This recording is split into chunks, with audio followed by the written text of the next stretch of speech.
Antiwar.com reports what was initially expected to be a relatively brief engagement. Saudi Arabia's 2015 invasion of Yemen has become one of the world's biggest humanitarian disasters, and 1,000 days into the war, there is little sign of relief coming. There have been a few efforts at peace talks, but the Saudi-backed Hadi forces have resisted any deal that gives them anything less than absolute rule in post-war Yemen. International focus recently has been on getting humanitarian aid opened back up to Yemen's north, and even that with mixed results. Saudi war crimes have brought attention not just to the Saudis, but to the U.S. and Britain, who have both been selling arms to the Saudis. The U.S. in particular has been supporting the Saudi war from the beginning. Pentagon officials defended continued U.S. support for the Saudis, denying targeting involvement in the many civilians killed, and claiming the mid-air refueling exercises were about protecting the Saudi border from the Shiite Houthis.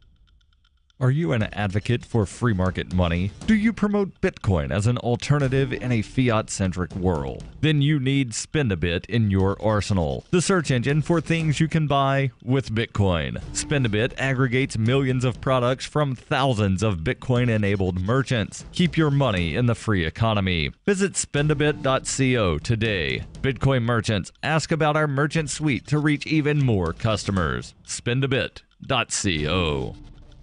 UPI reports e-commerce giant Amazon has acquired Blink, a startup company that makes wireless home security cameras. The announcement on the company's website said Blink will continue to operate under the Amazon umbrella. The announcement read, "Since launching in early 2016, we've been thrilled by your response to our ultra-affordable, truly wire-free video home security cameras and monitoring systems. If you own one of our systems, nothing changes for now. We'll continue to operate under the Amazon umbrella, selling and supporting the same great products you know and love." Amazon said in an email announcement that customers love their home security cameras and monitoring systems. "We're excited to welcome their team and invent together on behalf of our customers." Amazon had recently announced a delivery services where packages can be dropped off inside a home, a service that requires security cameras.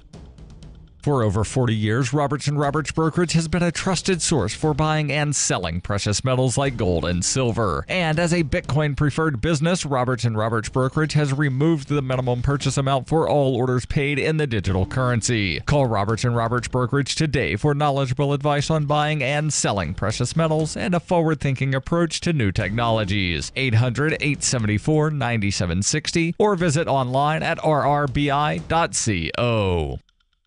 Reuters reports on Christmas Eve, U.S. President Donald Trump took calls from children asking them what they wanted from Santa and revealing what was on his own wish list. One boy wanted building blocks, another wished for his grandma to get out of the hospital, and as for Trump, who has sent a series of combative tweets since arriving at his Florida vacation home, he said he wants peace for the country. Trump told a child named Ryan, who called NORAD to check on Santa's progress, "We've got prosperity, now we want peace." Every year on Christmas Eve, NORAD purports to track the flight of Santa and his reindeer-pulled sleigh, a tradition since 1955, when a department store misprinted a phone number, sending a flood of calls to a NORAD colonel who decided to play along. Sitting in a gold chair beside First Lady Melania Trump in an ornate tapestried great room, the president enthusiastically chatted with youngsters and their parents. Reporters in the room could hear only the president's side of the conversation. In his trademark brash style, honed during a career in the New York real estate world, Trump predicted the kids would have the greatest Christmas ever. He told one child from Mississippi, "I'll make a prediction. Santa is going to treat you well, really well, the best he's ever treated you," throwing in an invitation to come to the Oval Office. Casper from Arlington, Virginia, was a child after Trump's own heart. The president exclaimed, "Building blocks, that's what I always wanted too. I predict that Santa will bring you building blocks, so many you won't be able to use all of them." As for Ryan, he told Trump he wanted his grandmother to come home from the hospital. Trump said, "That is great. That's better than asking for a toy or something."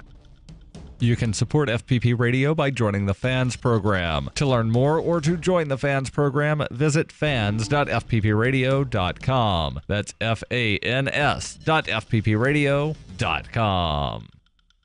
This has been FPP Radio News, online at fppradio.com. Hours spent volunteering at a local homeless shelter truly make her death at the hands of a drunk driver earlier this week all the harder to take for this school and this community. I never knew Amanda, but everywhere I went there were touching reminders of the caring friend she would have been to me had I known her. Losing Amanda was one of the hardest things I've ever had to deal with, but I knew I had to be strong for this community. I couldn't let them go through the funeral without my support. Easy.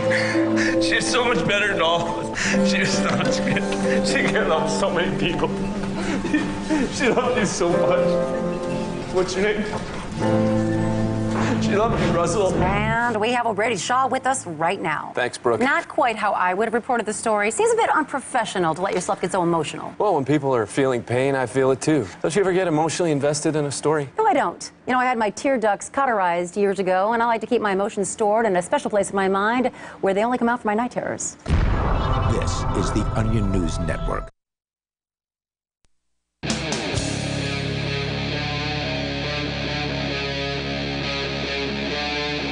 Free Talk Live.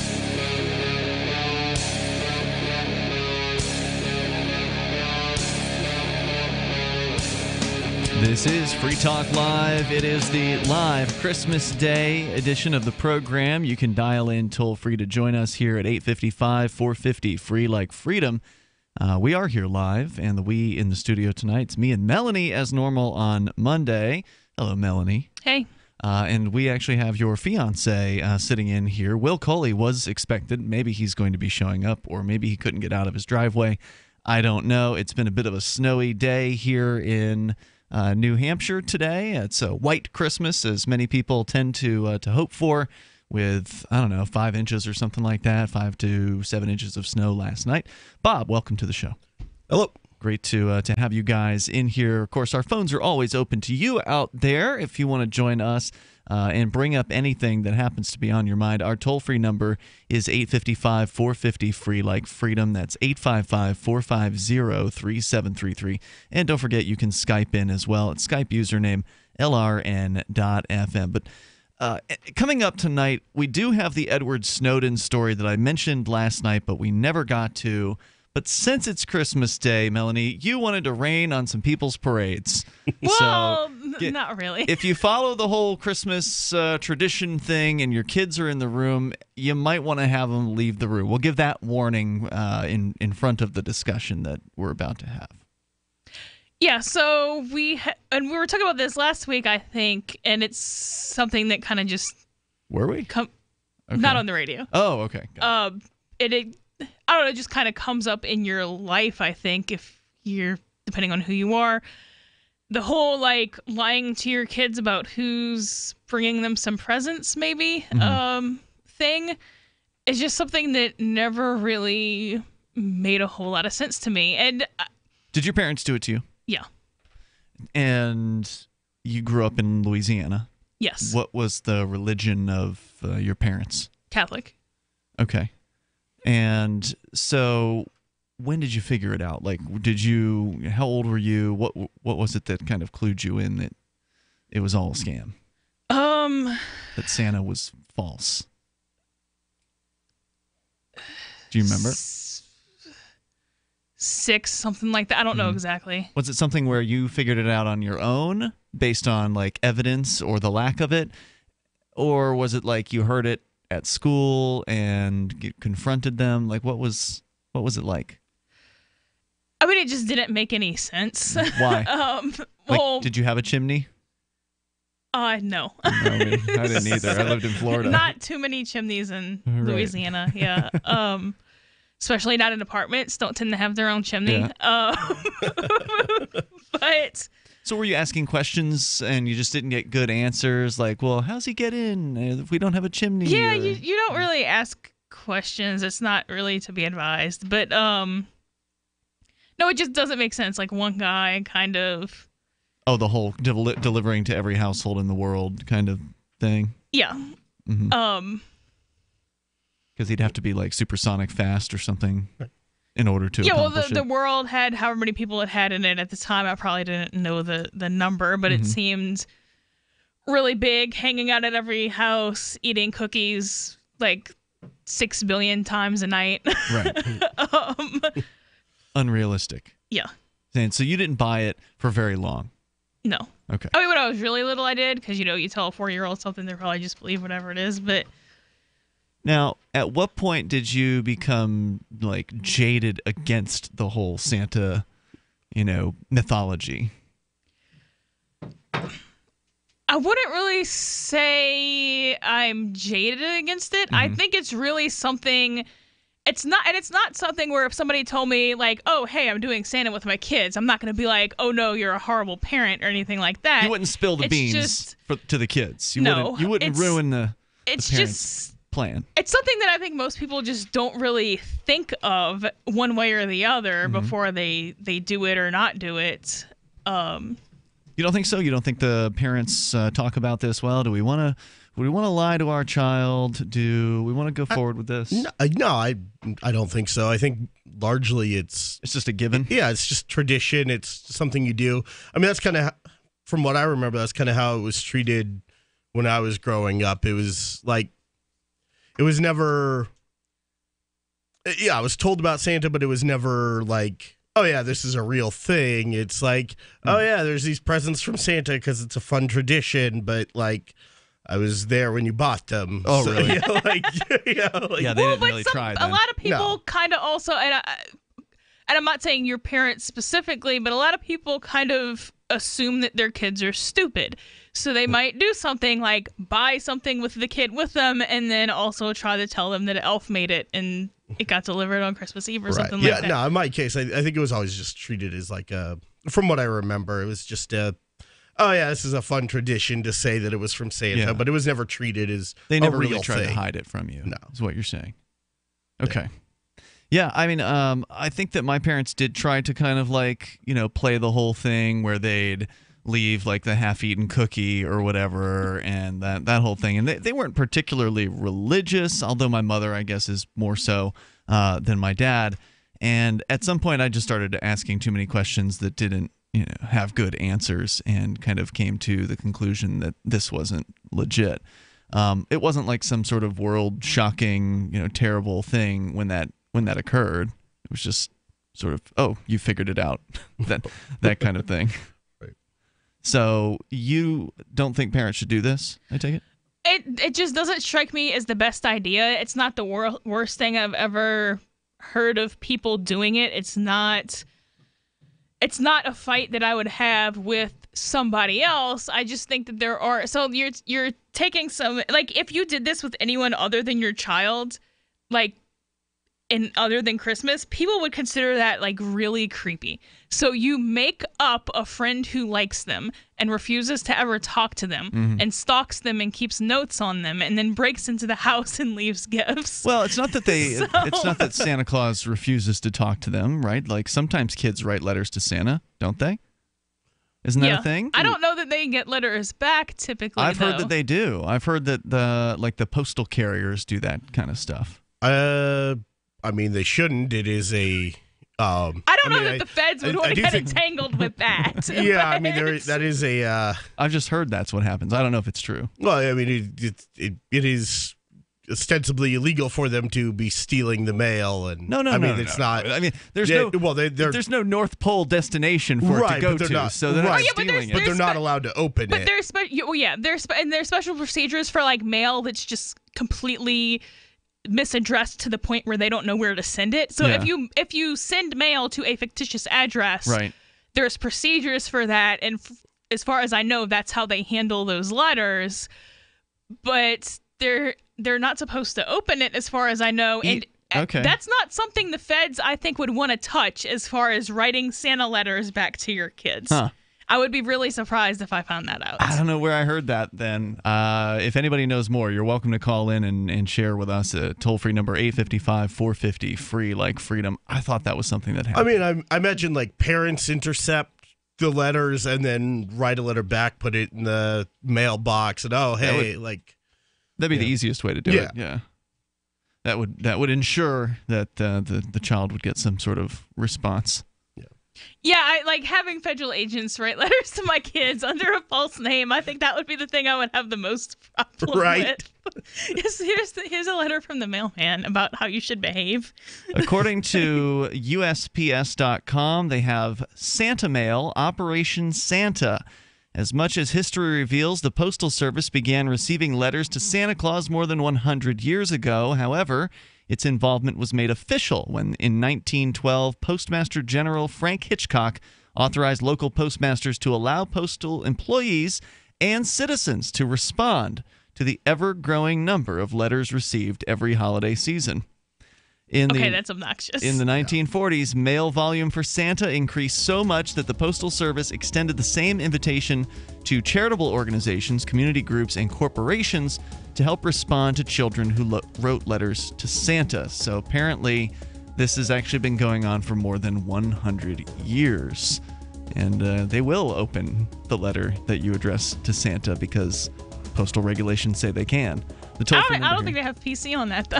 Toll-free number, 855-450-FREE like freedom. Join us here on the radio. It's Free Talk Live. Ike was such a sweet, lovable animal, and people would want to pet him, and they'd come up, and they'd get close to him, and it would be this instant, oh!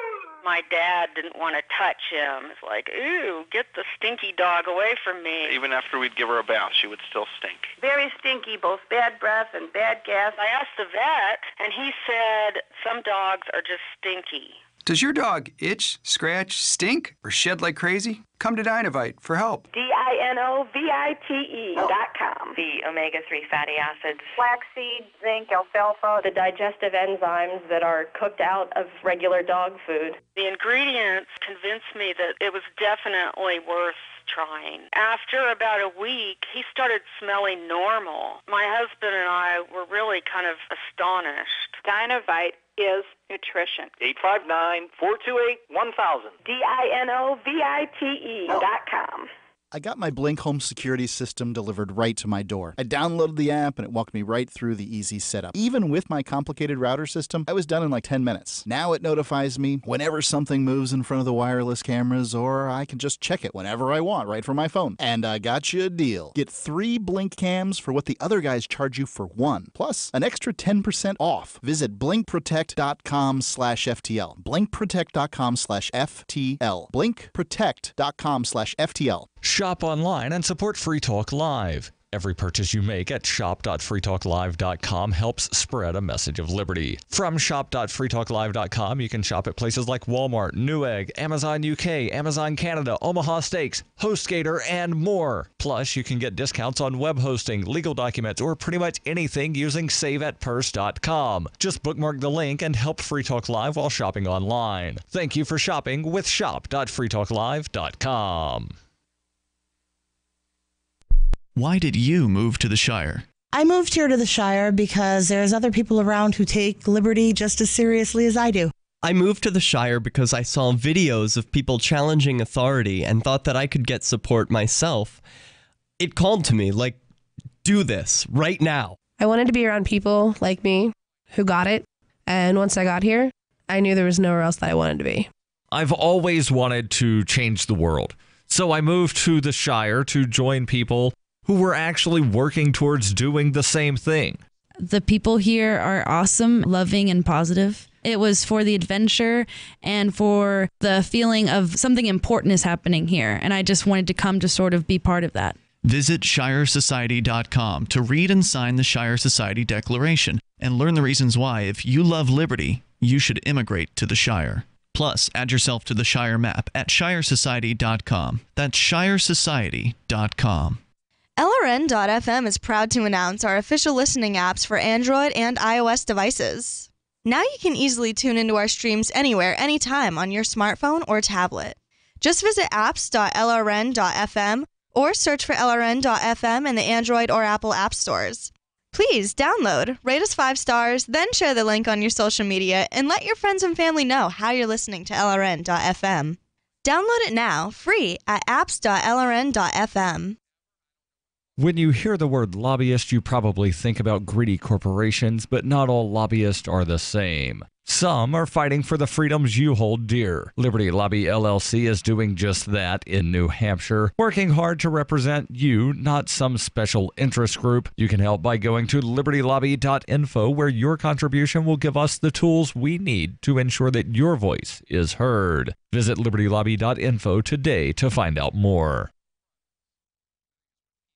What's up next? Visit the Liberty Radio Network program guide to find out at shows.lrn.fm. That's shows.lrn.fm.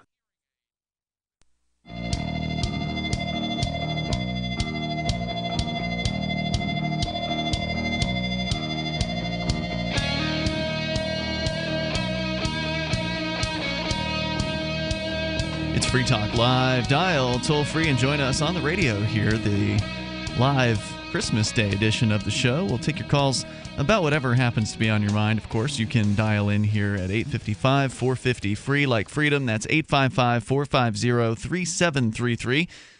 Wonder how many people got the gift of cryptocurrency today, because we definitely saw some folks coming into the local shop that sells Bitcoin here and Dash. Throughout the last few weeks, people were coming in to purchase cryptocurrency for their loved ones as a stocking stuffer, which I think is a great gift. And it's a great gift any time of the year. You don't have to wait for the holidays to get somebody that you care about the gift of cryptocurrency. Now, of course, how do you choose which one to give them? Well, that's up to you. There are a lot of different options out there, and one of them is in the top 10. It's Dash Digital Cash, a digital money platform designed to replace cash and help people manage their own wealth. It's fast, it can be private and easy, fees are low, and transactions are quick and can be confirmed instantly. You can pay anyone, anywhere in the world, anytime for just pennies on the dollar, and Dash is decentralized and run by users who earn rewards for helping run the network and make governance decisions. Anyone can invest in Dash and earn rewards for helping run the Dash network. So join Dash and help create a better financial system for everyone. Take back control over your financial future today. Find out more at Dash.org. There's a lot of momentum behind Dash right now. Go to Dash.org and find out why. Will Coley joining us, replacing Bob, who was sitting in for you. Hey, Will. Howdy. So we were just talking about Santa Claus and this mythology. You were raised in a Christian family, were you not? You're now Muslim. Yeah. But you're very intimately familiar with the Christian holiday. You studied Christianity. And, of course, Santa Claus doesn't have a whole lot to do with Christianity, right? No, it doesn't, and I think some of the more religious Christians will tell you that. Well, it depends on what Christianity you're following. I mean, are we following American Protestant Christianity? Then the answer is no.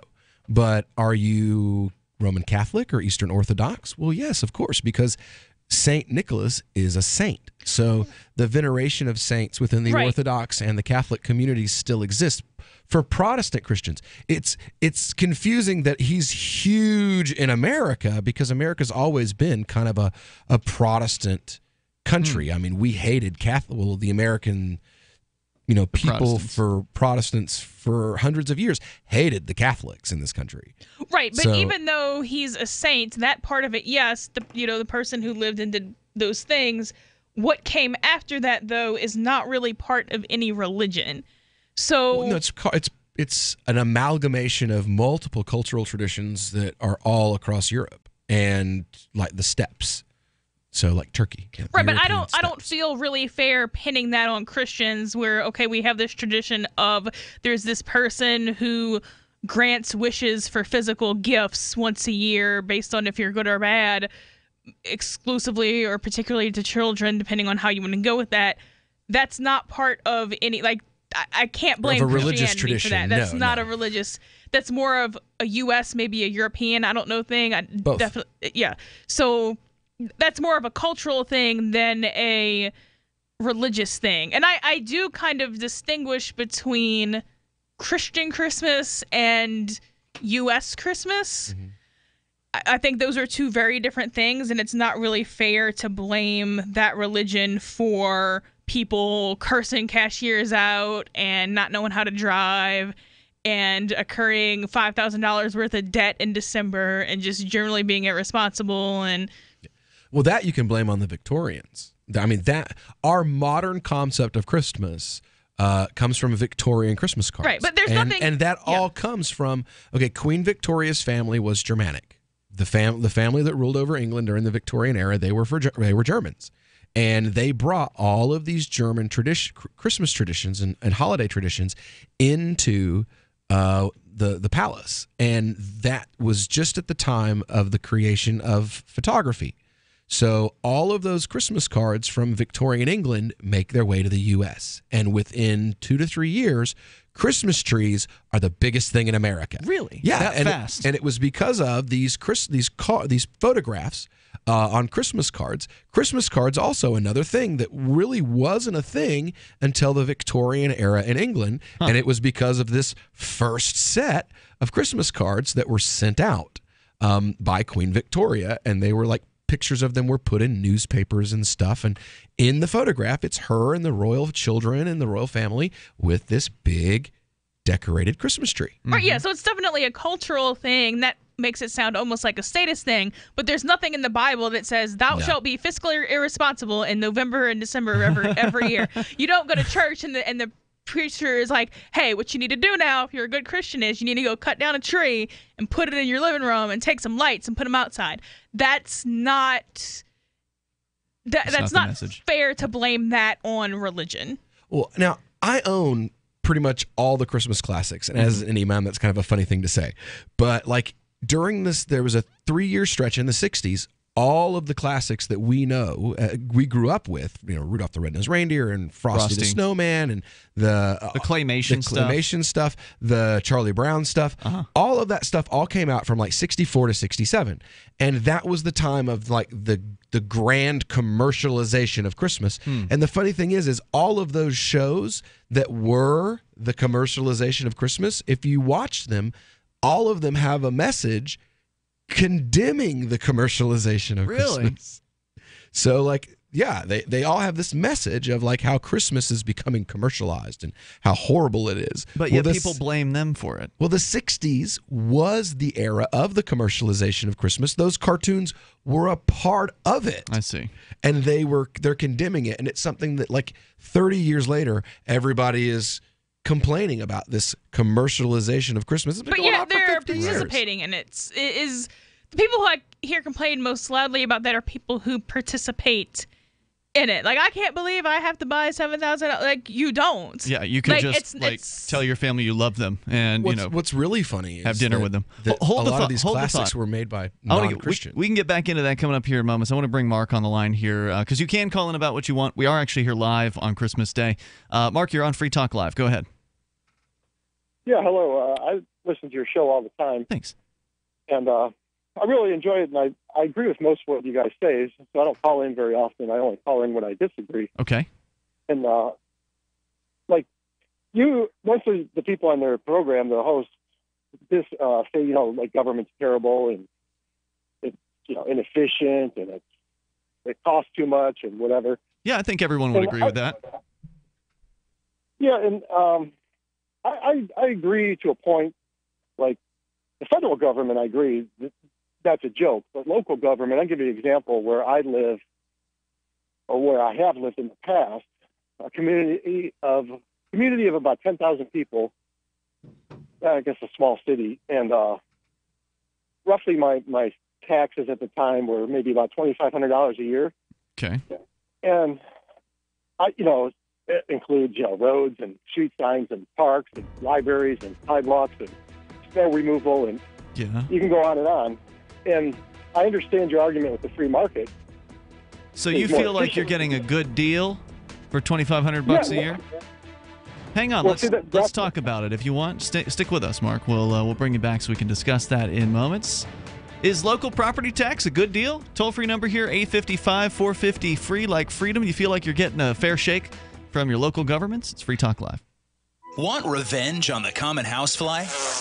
Well, after 10,000 years, someone has finally come up with a better way. The Bug Assault, a miniaturized shotgun, which utilizes ordinary table salt as ammunition. Non-toxic and no batteries required. So much fun, you'll forget you have a wife and kids. $39.95 and free economy shipping. Use discount code GCN and get an extra 10% off your purchase at bugassault.com. Makes the perfect stocking stuffer. Get your Bug Assault today. If you or someone you care about loves outdoor adventure, then check out slingbow.com for some unique holiday gift ideas.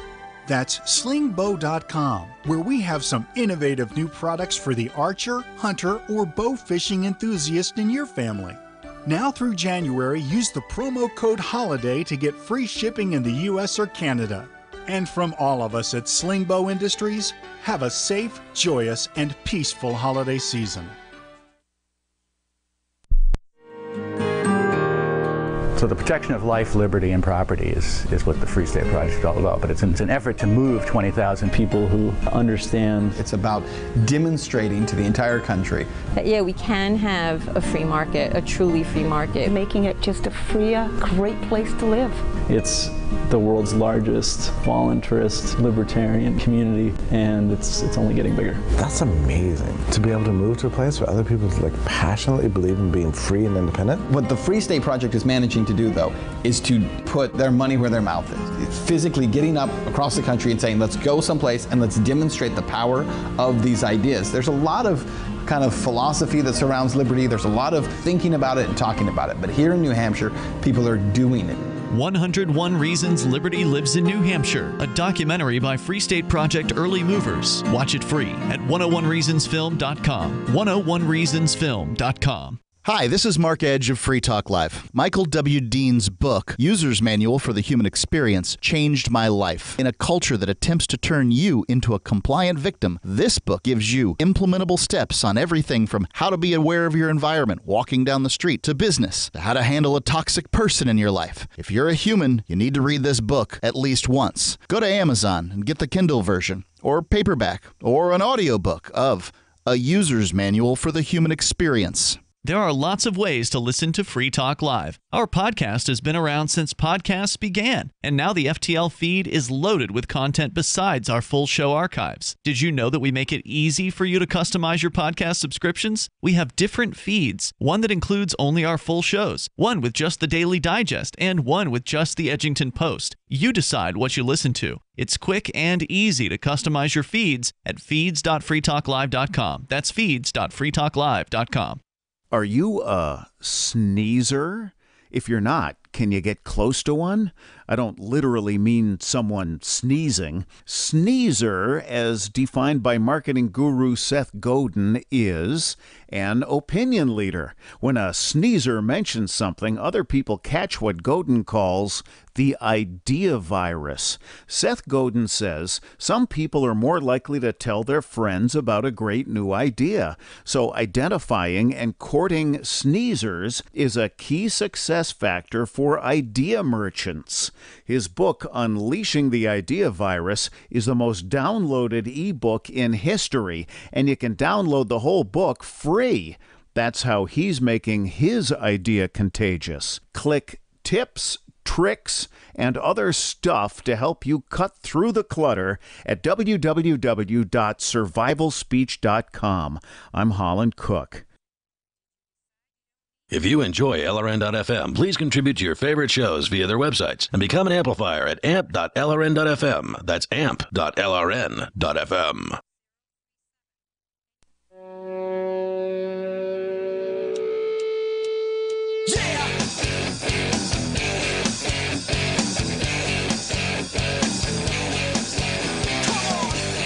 Free Talk Live. It's Christmas Day. We're here in the studio, and we'll take your calls about whatever you want. Our number here is 855-450-FREE, like freedom. That's 855-450-3733.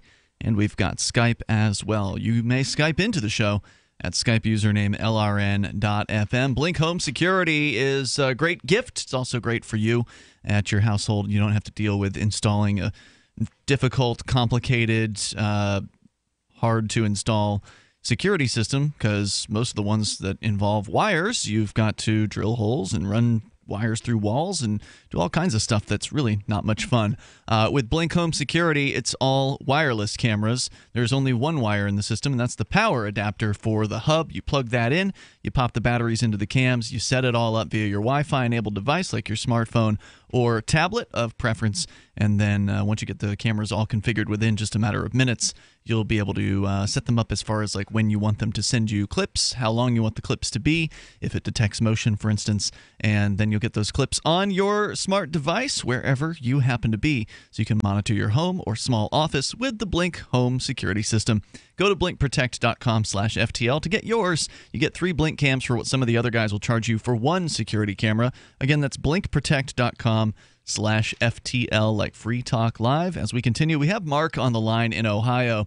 Mark, you said that you can definitely see how government is inefficient and generally pretty awful at the federal level, but you say you were paying $2,500 a year in property taxes in a previous place in which you lived, and you were explaining to us that you felt like you were getting a pretty good deal out of that. You had parks, you had roads, you had government schools, you had all these different services that were provided to you. Now, I don't want to put words in your mouth, but that was my understanding, so go ahead. Yeah, I mean, that's exactly what I said. And part of the free market, when you bring the free market into, some of that is necessary and some of it isn't, the services I'm speaking of. Mm-hmm. And when you bring the free market into it, it's for profit. And in my opinion, I don't know because it's never been tried, at least nothing that I'm aware of, but it's the cost factor for like roads and street lights and street signs and sidewalks and garbage pickup and water and sewer and all this. If you have a competing marketplace, I think it's going to be outrageously expensive. Whereas you force everybody to pay for it, which I don't agree with. I agree with you on, I don't like the force part of it, but how else is it going to be affordable? Well, actually, there have been numerous instances where we've seen that individuals have taken upon themselves. One famous instance is the $1,200 stairs that were ripped up. Like this old man built a set of stairs at a park. That was this for year, like wasn't it? $1,200 or something like that. And the city had bid the job at $1 million. It was like it wasn't that high, or something but it was a lot. It was an insane amount of money. And this guy went and did it for like 1% of what the city was saying it was supposed to cost. Did it with his own money, too. And did it with his own money. And the city's response to that was to literally go and rip it out. Yep, that's right. Well, they claimed it was dangerous. You've had sidewalks that were repaired or installed in areas in Michigan. You've had people who have taken it upon themselves to fill potholes in city streets. Mm-hmm. So it happens. And there was no profit motive there. There was, it's my street, and I want to have a nice way to drive. I'm going to put a patch over this hole because we've been begging the city to come for a year to put a patch over this hole to spend our city tax dollars in the way that you're claiming that they'll be spent. And they drag their feet. Or don't come at all. Yeah. And then they come after you if you fix it. Yeah, and if you fix it, then they'll hold you legally liable. They'll sue you. And they'll take thousands of dollars from you, tear it up, and then just leave a hole in the street. Sounds brilliant. Let's just keep giving money to something that is that retarded. Well, you're right that there is inefficiency, and there's no end of stories like that, and I agree. But there's also a lot of stories where, where can you go? And maybe, like I've had a good experience with a city I lived in. Where can I get him just that kind of money, which to me, $2,500 a year really isn't a whole lot. Okay, so I don't think that you're considering all the costs. So first of all, the $2,500, I don't know if that's commensurate with what the other people there are paying, or if you're paying less than some of them. But even if it's about the same, a lot of these things you're mentioning, especially roads, are joint ventures between local, state, and federal government. So if they're going to be local, state, and federal money going into a road, you have to count what you pay to local, state, and federal in your total cost for that road. So it's hard to estimate. So if you're paying $24,000 to the city, but you're paying $30,000 to the feds, that road cost you $32,000. Well, not only that, but you also have municipalities have their own taxes, sales taxes, that happens for in a lot different of things. Like where I used to live in Maryville, little tiny mountain town in Tennessee, where you would think conservatism rules, right? Well, no, we have a state gas tax, which they just raised 4 cents, which is supposed to go to pay for roads, even though they acknowledge that there's a surplus in the road budget of almost like $300 million. Wow. Then you also have what they call the wheel tax, which is what Maryville City has. So it's an extra 0.5 cent per gallon of taxes that you pay to the city of Maryville anytime that you're in Maryville. And then the county has Blount County, where Maryville is, has its own wheel tax. So another half-cent of taxes added to your gasoline that's supposed to pay for roads. And that's on top of your property taxes. So, you're not figuring in each municipality has other taxes that aren't included in your property taxes. Sales taxes that are added, sin taxes are a big thing, particularly in places like Ohio and Tennessee and Kentucky, where they tax things like cigarettes or alcohol at a much higher rate, and local municipalities add on to those taxes, and that's supposed to go to schools or, to pay police officers or, judges that sit drunk behind the bench and, stuff like that. Right. And there's also the fact that, you could be seeing certain taxpayers offsetting a larger portion of the burden. Maybe the people with the more expensive properties, for instance, are the ones that are really footing the bill for a good chunk of the services, which means that the lower income people are just paying the interest on the loans that the city took out. And that means that you're not really paying what those services are costing, perhaps. But go ahead. You were trying to say something there, so please do. Yeah. Well, I'll just give you like a stupid example. Let's say, like some communities don't have the government pick up the garbage. Like some of them communities, it's private. Let's just say out of my taxes, right? So let's just say out of my taxes, off the top of my head, I don't know if it costs $300 a year per household, or for 1% of I don't know, whatever it ends up being. Mm-hmm. You really think a private company or companies will come in and compete and be cheaper than if you force everybody to pay for it? Yeah, I do. I don't think it will be. I don't think it will. What happens to the price of insurance when you force everybody to buy it versus when they have to market it and convince you to buy it? It went up astronomically. So why is that different than any other product? If I can force you to buy my product, I can charge whatever I want, because if you don't pay me, you can go to jail. Well, not only that, but like his numbers are a little bit off. Like I currently pay I pay almost nothing to get my garbage hauled off, and like it's the lazy man's way, honestly. Like I pay $35 a month, and all I have to do is put garbage in the can outside of my house. I don't have to set my cans by the road.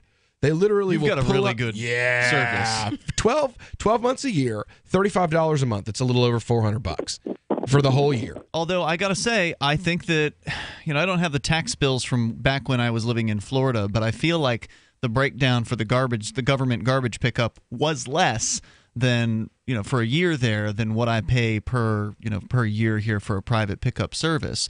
So it may be the case and it's probably easier to pick up garbage in December in Florida than it is to pick up garbage in December in New Hampshire. Well, let's continue here. If you want to stay, Mark, you're welcome to, because I do want to address the question of the profit motive, because you did bring that up, but nobody really addressed that. So I want to come back and talk about that, because his suggestion was, well, these companies need to make profit motive, because about like the guy that built the steps and people, putting patches themselves. Sure, but I meant like from a company. The idea was the companies would have to charge more because of that. More coming up.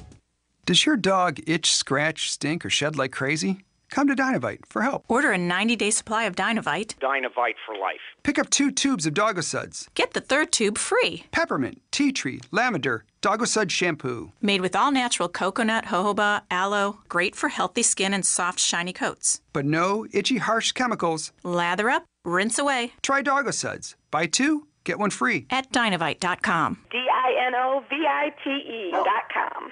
I've said it many times on air, and I'll say it here. The New Hampshire Liberty Alliance is one of the most important organizations for freedom in the world. New Hampshire is ground zero for freedom, and the NHLA is the best organization at promoting effective liberty activism. This ad is sponsored by Free Talk Live, and I, Mark Edge, am a lifetime member because I believe in the NHLA. Please check them out at nhliberty.org. Not everyone can move right now, but you can support the cause. Donate top cryptocurrencies or old-fashioned U.S. dollars, nhliberty.org. Visit their website and see what they're all about, nhliberty.org.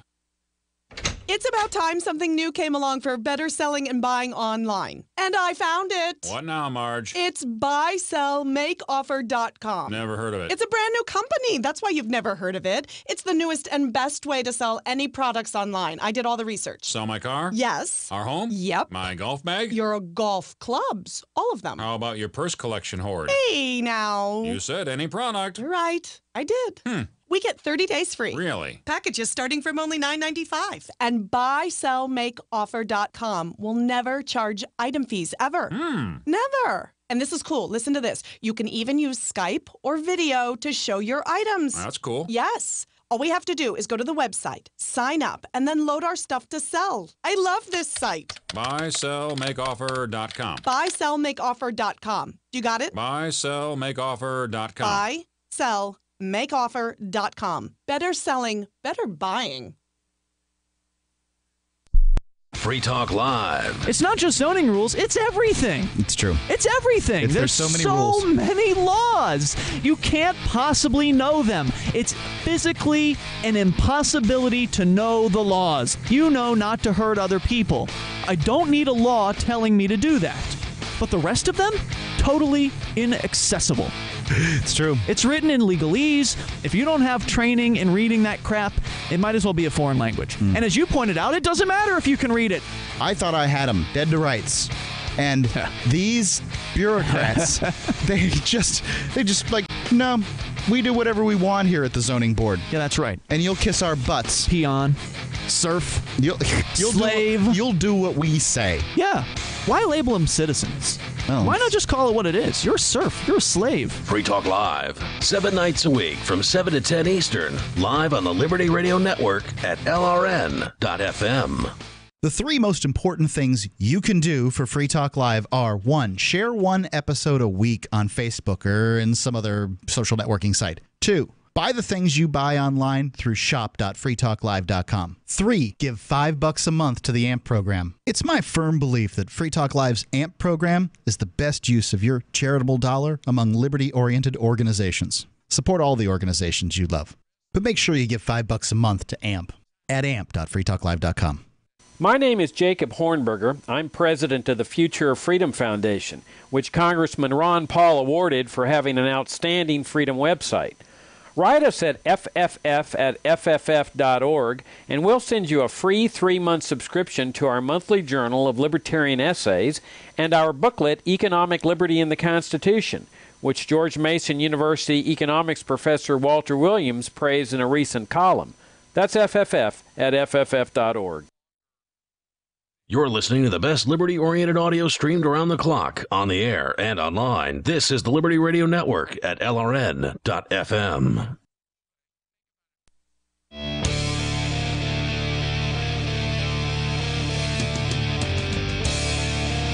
This is Free Talk Live. You can bring up anything that you want. It is the Christmas Day edition of the program. Coming up tonight, Edward Snowden. He's got an app, and it's supposedly going to help keep you more secure. We'll tell you about that on the way. You can, of course, bring up whatever's on your mind here. Toll-free number 855-450, free like freedom, 855-450-3733. In the studio with you tonight, you've got Ian. Will. And Melanie. We're going to go back to your calls and thoughts, but I do want to let you know about our email list. You can get signed up for it for free. Just go to freetalklive.com. We'll send you emails usually once a week to keep you in the loop with what's happening with Free Talk Live. So you can get on that list over at freetalklive.com, the email sign-up box right there at the top, middle sort of portion of the front page of the site at freetalklive.com. We got Mark on the line in Ohio. And Mark, I feel like there's a mixed message coming from you here, and I want to clarify what it was that you've been saying. And so please correct me if I'm wrong.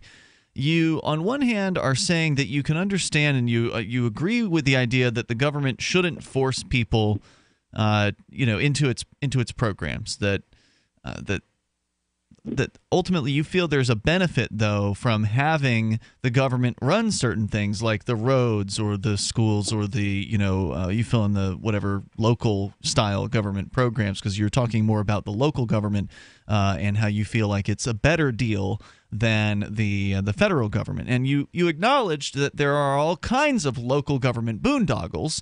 So we're putting those examples aside because there are plenty of them, given that the government does get to force people into its programs, and so therefore they get whatever amount they demand from people, whereas in the marketplace, of course, there's competition and you don't have to choose the monopolist. You can choose usually from a series of competitors in the marketplace. So the mixed message is that on one hand, you seem to be acknowledging that force is a bad thing, but yet you were just a moment ago talking about forcing everybody into the same garbage service because it would benefit you because you believe it would be lower cost if everyone were forced to pay for it. Is that right? Right. I mean, you're right. But my main point is I believe that it would be much more expensive if you didn't force people. I don't know what the answer is other than to force people. Okay, so even if that's true, think of any other service you have, whether it be Netflix, cable, internet service, gasoline, whatever. If you could lower the cost to you by passing a law that makes it so that anybody who didn't buy that service would either be fined or go to jail, but it would make your monthly bill lower, would you do that, or do you think that you should? You make a good point, but I'm thinking more of necessities. Netflix isn't a necessity. I'm thinking more of your garbage pickup, your water, your street lights, internet is a necessity to a lot of industries. It depends on okay. So if you could lower your food bill and I don't see how that makes a difference really, but if you could lower your grocery bill by saying, okay, everybody has to by law buy the same type of groceries that Mark buys, because that would make his monthly grocery bill lower, would you do that? No, but I don't think you're making. So why are roads different? Because I lost my train of thought. Because the roads are more of everybody's going to use it and benefit from it. Whether you have a car or not, you're going to benefit from the truck driver bringing the groceries to the grocery store. But then wouldn't that just be factored into the cost of groceries or whatever else the truck driver is bringing in? It already is through the taxes that you pay on the groceries or the taxes that the company pays to transport the groceries it is taxes now, that are paid on the fuel. So it's already factored into the cost. If we made it free market to where, okay, you can have a road pass and it costs you $20 a month or whatever, and that's only one possible way that the free market could do that, then if you don't have a car, so you don't buy your monthly road pass, any products you buy that travel on the road, you're still going to pay for it. So you're still going to pay for the amount of road that you use. But I guess just in a nutshell, my main thing is I don't think it would be any cheaper through a free market, because this is what ultimately I think would happen in a free market. Let's just go back to the garbage truck or the garbage pickup service. I think eventually, at first it would probably be cheaper and better. But eventually, one of those, let's say there was 4 competing companies for your business. I think one of those companies would eventually get the dominant market and get most of the people, and therefore then they would run the other companies out of business. And therefore, monopolies are usually caused by government regulations. So if you have a free market, it's highly unlikely that you'll have a monopoly. And I have lived in places where garbage, not the dump, but garbage pickup was a free market. And the prices, it was like $60 for 6 months or something like that. Like, it wasn't this outrageous price. So I've lived in places where there was a monopoly on the local garbage pickup. It was all waste management, WMD, and granted to them by the government. Granted to them by the local city government, and it was really expensive to get your garbage picked up. If you didn't live in an apartment complex, it was much more expensive. I want to say like $55 to $60 a month for garbage pickup, like a couple dollars a day. Yeah, I mean, to get your garbage picked up compared to what it is here, where you have a free market, and I'm spending $1. It's a free-ish market because they're still all going to the government dump. Yeah. So it's not an entirely decentralized. Right, yeah. So the garbage isn't a free market, but the pickup is, even though those things are kind of related. So what would it cost in the absence of government? I don't think we can answer that, because we've never seen at least not that I know of, we've never seen a free market garbage dump. But like what you're describing just isn't the way free markets work. It's the way that free market regulations roads work. Before, though. We had free market roads in America. There were plenty of roads in America long before 1910 when we decided that we needed to start stealing from people in order to build them. So I didn't decide that. You have roads in Oregon, you have roads in New England that were built by businesses. Why? Well, because if you have products that are damaged on rough dirt roads, then you want smooth asphalt surfaces in order to transport your goods. So they laid asphalt roads in order to transport their goods. You had a lot of roads in the Pacific Northwest that were originally logging trails, where businesses cut these trails through the forests, and now those trails are being used, have been paved and are interstates. But originally, they were created by businesses via the free market. So here's something, Mark, that when I hear you answer these questions, it just doesn't seem like you understand the free market and all the things that can come into play when you have competition. So you're acting as though things will be always the way they are. But when you actually allow for market competition in a given industry, you get innovation, you get research, you get development, you get new things, new ideas, new attempts to lower costs, to make business more efficient over time, because they have the profit incentive. They want to increase their profit, so therefore they want to lower their costs. There's a drive when competition is in a marketplace to constantly lower costs and increase the quality of service over time. And that is something that does not exist in the one-size-fits-all, we are the government, we're going to force this down your throat model. Cryptocurrencies are a great example of that. In 8 years, we've went from Bitcoin, just Bitcoin, to over 1,300 currencies that are literally, they're being developed with individual needs in mind, or individual preferences in mind, or individual uses in mind. You literally have people that are creating a coin for the sex industry so that there can be secure payments between prostitutes and Johns. I mean, amazing. It's when you have a completely free market, the sky is the limit. Right, and that's a market where no one has to ask permission, where anybody who wants to create a crypto, it's all open source, just copies the code, tweaks it how they want, and they put it out there and they offer it. Mark, I think it was an interesting discussion. I thank you for calling to bring it up here tonight. And you put all of the questions and the statistics and the efficiencies aside, and you still have that moral question of, is it okay, and I think you boiled this one down really well, Melanie, is it all right to use force against your neighbor if you believe that it's going to benefit you? And of course the answer is no. Even if it's true that forcing everybody to pay for garbage service somehow introduces an efficiency. And you could argue that if one company did it, or this nonprofit government force thing did it, that because they're picking up everyone's garbage, there could be some sort of economy of scale involved there that would allow them to do it cheaper than 5 different companies that were trying to compete. But again, I think that ignores the benefits of competition. It also ignores economics, because economies of scale doesn't say the bigger you are, the more efficient you will be, period. And you have people who have no knowledge of an industry saying, oh, well, if the industry was just as big as possible, then it would be more efficient. And that's not necessarily true. Anybody who's worked for a big corporation knows that. Yeah, it's usually a bell curve. And if you have no knowledge of this industry, you can't tell me where the peak on the bell curve is. Hey, Mark, thanks for the call tonight. I appreciate the discussion here. The toll-free number is 855-450-FREE like freedom. That's 855-450-3733. And now look, if the government wants to go voluntary and not force people to pay for its services, and wants to recruit people to voluntarily join its garbage service, great. Let them be a competitor in the marketplace. But I want to hire your guy who comes up to the side of the house and takes the garbage cans away. Non-attorney paid spokesperson. Could your house go into foreclosure? Are you behind on your mortgage payments? Does it seem like the bank has no interest in helping you save your home, and you feel like you have nowhere to turn for help? Then we have good news for you. Foreclosure Protection Services can help save your home, as they specialize in foreclosure assistance. That's all they do. If you're behind on your mortgage payments, being threatened with foreclosure, have been denied a loan modification, or been the victim of a predatory loan, it's critical that you call Foreclosure Protection Services now at 800-667-9035. Their network of attorneys and their agents are available to speak to you now. If you're behind on your mortgage payments, Foreclosure Protection Services can help stop the foreclosure process. Call today before it's too late. New laws are in effect that may save your home.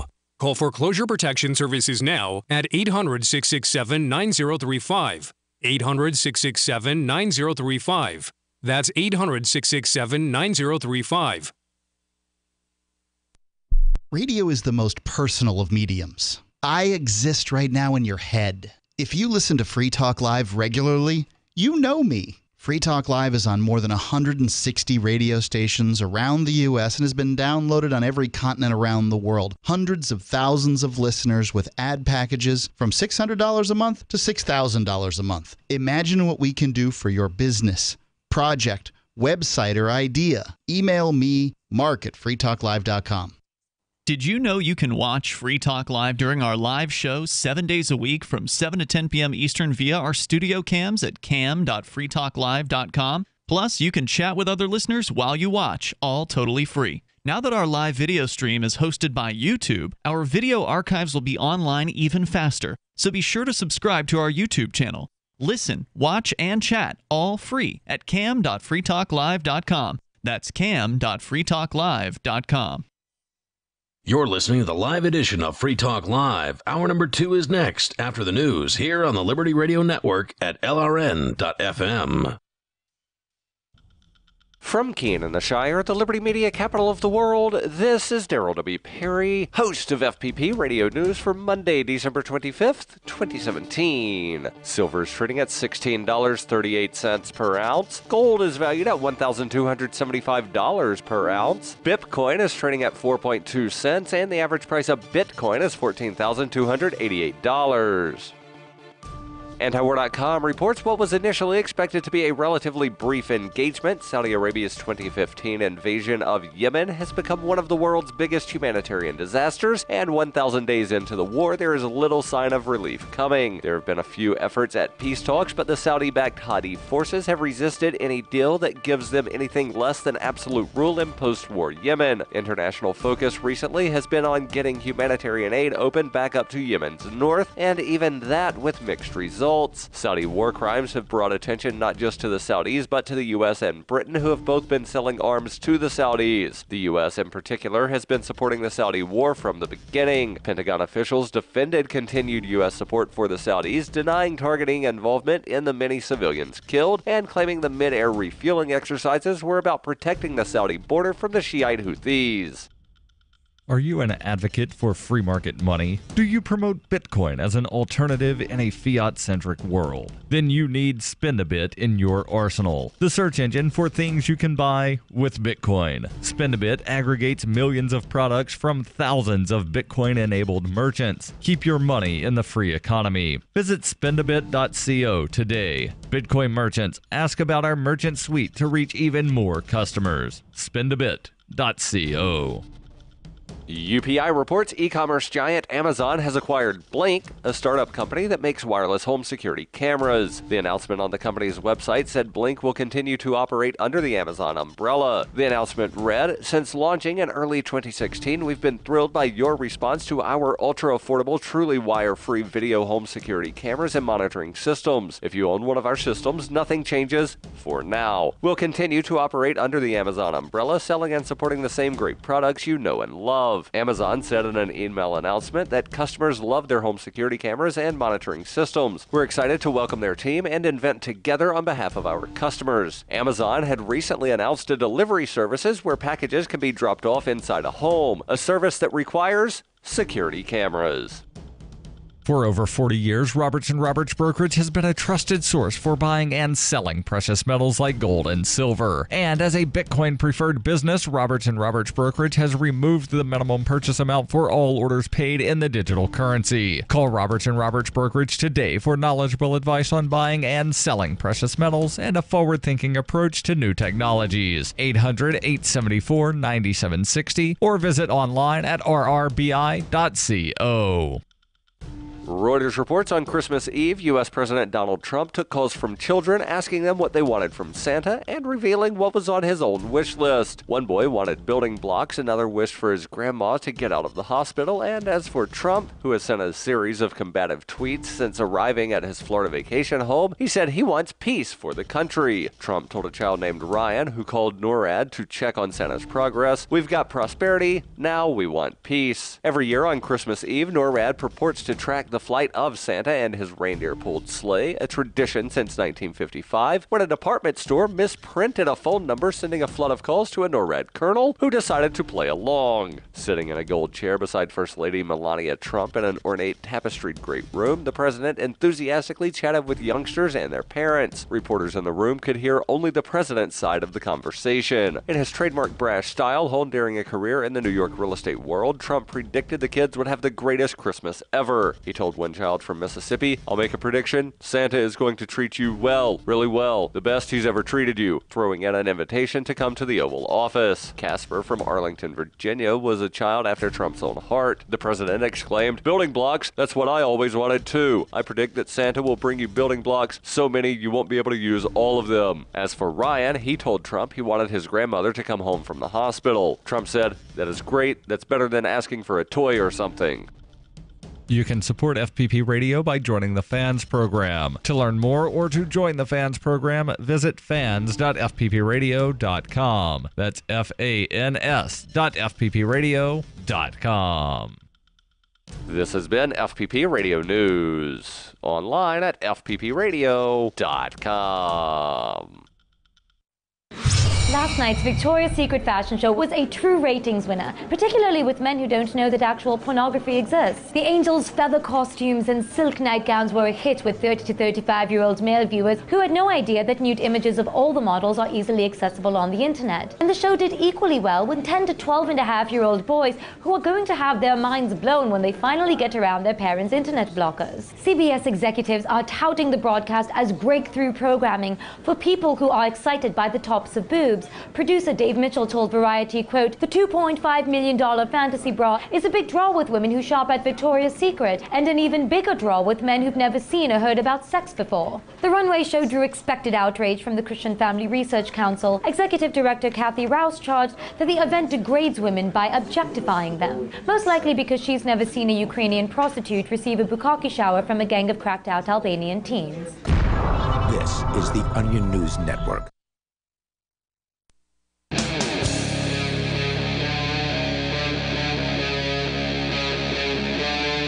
Free Talk Live.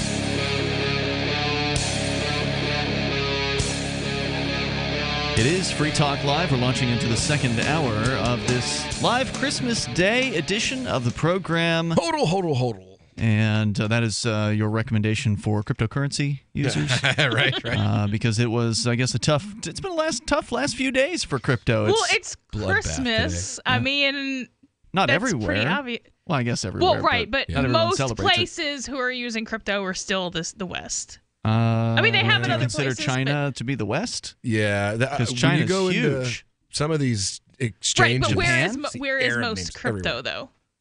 Probably like China. Yeah, would be my Arabs guess too, man. Arabs and some places in Africa. Oh, there used to be a really cool map. I'm sure it's still out there. I just don't remember what it is, where you can actually look at a map of the globe and it will show you as Bitcoin is purchased at exchanges.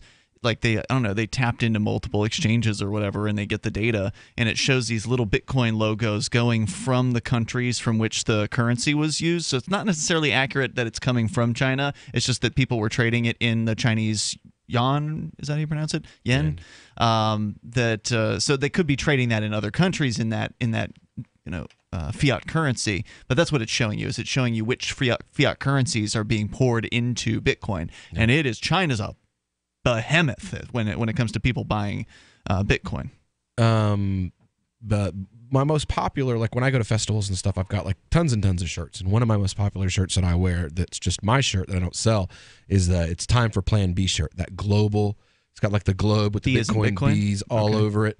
And I bought that from an anarchist activist in Israel like 5 years ago. So Bitcoin's everywhere. Yep, absolutely true. The toll-free number here is 855-450-FREE. Well, I guess we should say cryptocurrency is everywhere because Bitcoin used to be everywhere, but now if you are smaller coins are taking over, man. Well, right. If you're a poor person in Africa, 3 years ago you would have been able to send Bitcoin, but since this last year, it's impossible. I mean, it is so slow and so expensive. If you're making $1 a day, you can't send one Bitcoin. I mean, it's going to cost you a month's salary in some of the poor parts of Africa in order to be able to send Bitcoin. So it's completely out of the hands of billions of people in the world who cannot afford it, which I think is a true tragedy and is contrary to the intentions behind Bitcoin. Satoshi Nakamoto made this cryptocurrency for the world to use, and he intended it, or she or whoever Satoshi is, Satoshi Nakamoto intended it to be used cheaply, efficiently across the entire globe, and the current programming team has destroyed Bitcoin's usability, and it's sad. At this point, I would personally say that something like what would mostly be considered by people within the crypto community as something like a crap coin, like Putin coins or pot coins or Canna coins, are more utilitarian and more useful for a normal person than Bitcoin is today. Everything. I mean, almost every other currency, as long as there's some trading volume. I would not include the ones with very low trading volume, because if there's not much volume, then they're not useful because you can't get out of it or into it very easily. But for the top, 30 coins or whatever, then all of those are more useful than Bitcoin. Let's go to someone calling themselves Vermin in New Orleans. Vermin, you're on Free Talk Live. So your previous caller cited he was concerned with outrageous fees for services that aren't regulated by the government, water, light, etc., electricity. So my question is, Bitcoin is the largest free market experiment I think we've ever seen on this earth. Yet the fees are just absolutely out of control. Yep, so is Bitcoin a good example of how other things in society would operate as far as fees?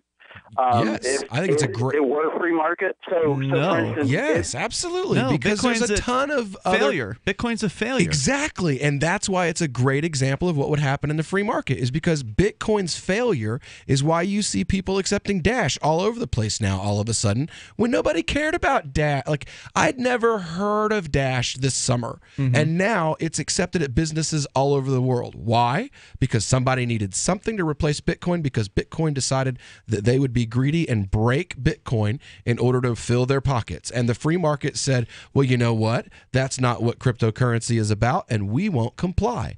And so what happens? They found something that worked better, faster, cheaper, and people started pouring their money. But I thought the caller's question was about whether or not Bitcoin is an example of what happens when things get too big in the free market. What was your question, Vermin? My question, is that an example of how it would be for if essential services were in a free market?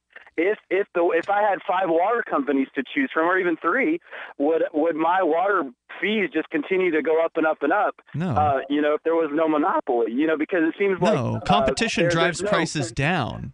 Competition. Well, then why is it not doing that with Bitcoin? Bitcoin is an aberration. Bitcoin is expensive so if you look at the fees of on poor management. On Dash or Bitcoin Cash or Ethereum, they're not $30. And so the free market doesn't say nothing's going to ever screw up. Right. The free market says if you screw up, you're going to cease to exist and then get replaced with something else. So the fact that an industry, or not even an industry, because Bitcoin isn't an industry, it's a single product, messed up doesn't mean the free market doesn't work. It means that that's something that the free market is going to get rid of, which is, from what it looks to me, is what's happening. Y'all are saying that Bitcoin is they're getting rid of Bitcoin? Who's they? No, I don't think anyone's saying that. Anybody. I can tell you this. What Will says is true as far as businesses in this area. As soon as people find out that Bitcoin has these crazy fees, they are very interested in alternatives. They do not want to go back to the old money system. They love the idea of cryptocurrency. Bitcoin is going to continue to exist. This Bitcoin Core as we know it today, BTC, is going to continue to exist because it's got enough, fanatics pushing behind it, and there's a bunch of money still in that system. So it's sort of this old vestige of the way things, could be or used to be and no longer are, but all these other competitors are as good as, if not better than, what Bitcoin used to be, and they're scrapping for that market share, man, and that means they've got to be nimble, that means they've got to be efficient, that means they've got to be on the top of their games if they want to have a chance at dethroning Bitcoin. Bitcoin is becoming an example of what happens in markets over and over and over throughout history. They are becoming what I like to call the dial-up of cryptocurrency. They're slow, clunky, inefficient, and expensive, which is what dial-up was when we started getting digital services here in the U.S. And what happened? Digital was faster, it was cheaper, it was better. And what happened? People started switching. The people who couldn't get access to the better... became really upset. They wanted it, and they lobbied so that they could get access to the better. And that's what we have now. We have things like Digibytes, you have Redcoin, you have XV, you have Vergecoin, and they're all these altcoins, but hardly anybody takes them. They're not that popular except for Ethereum and No Bitcoin. doubt.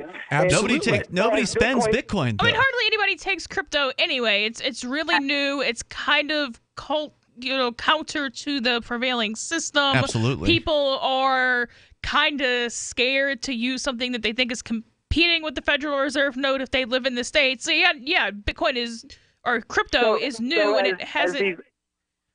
So as these other altcoins get more popular, is the same thing not going to happen where the computers can't crunch everything? And the fees are just going to start going up. Okay, so let's talk a little bit about. Hold on, let's talk a little bit about what happened here for listeners maybe unfamiliar with this. The Bitcoin network did get very popular. It got full. And what happened was the programmers failed to address that. They failed to solve that problem. Instead, we've gotten a bunch of promises about how they're going to solve it. Just wait. There's this solution called SegWit. Oh, no, that didn't do it. Just wait. There's a solution called the Lightning Network. It's right around the corner. Just hold on. Just keep paying $30 fees in the meantime, and we're going to implement this solution. So it was a management failure. It has nothing to do with whether or not cryptocurrencies are going to be a thing or whether all cryptocurrencies will follow this same path when they get too popular. And if they had just increased the block size, which is what everybody else did, then they wouldn't be having this problem. That's true. If you notice, after SegWit 2, all the altcoins immediately had a 30% bump. Some of them, like Litecoin, Dash, Bitcoin Cash, had 200%, 300%, 400% increases because it was seen that it wasn't going to fix the problem. There's no motivation for them to do that. To do what? To increase Hold on, we'll let you put your words together in moments. More coming up here. It's Free Talk Live. Thinking about getting into cryptocurrency but feel overwhelmed by the high price of Bitcoin? Or maybe you've used Bitcoin in the past, but were turned off by the high transaction fees and slow transfer times. It's time you looked into Dash.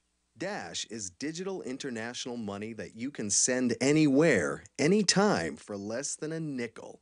With Dash, your transactions can be instant and private.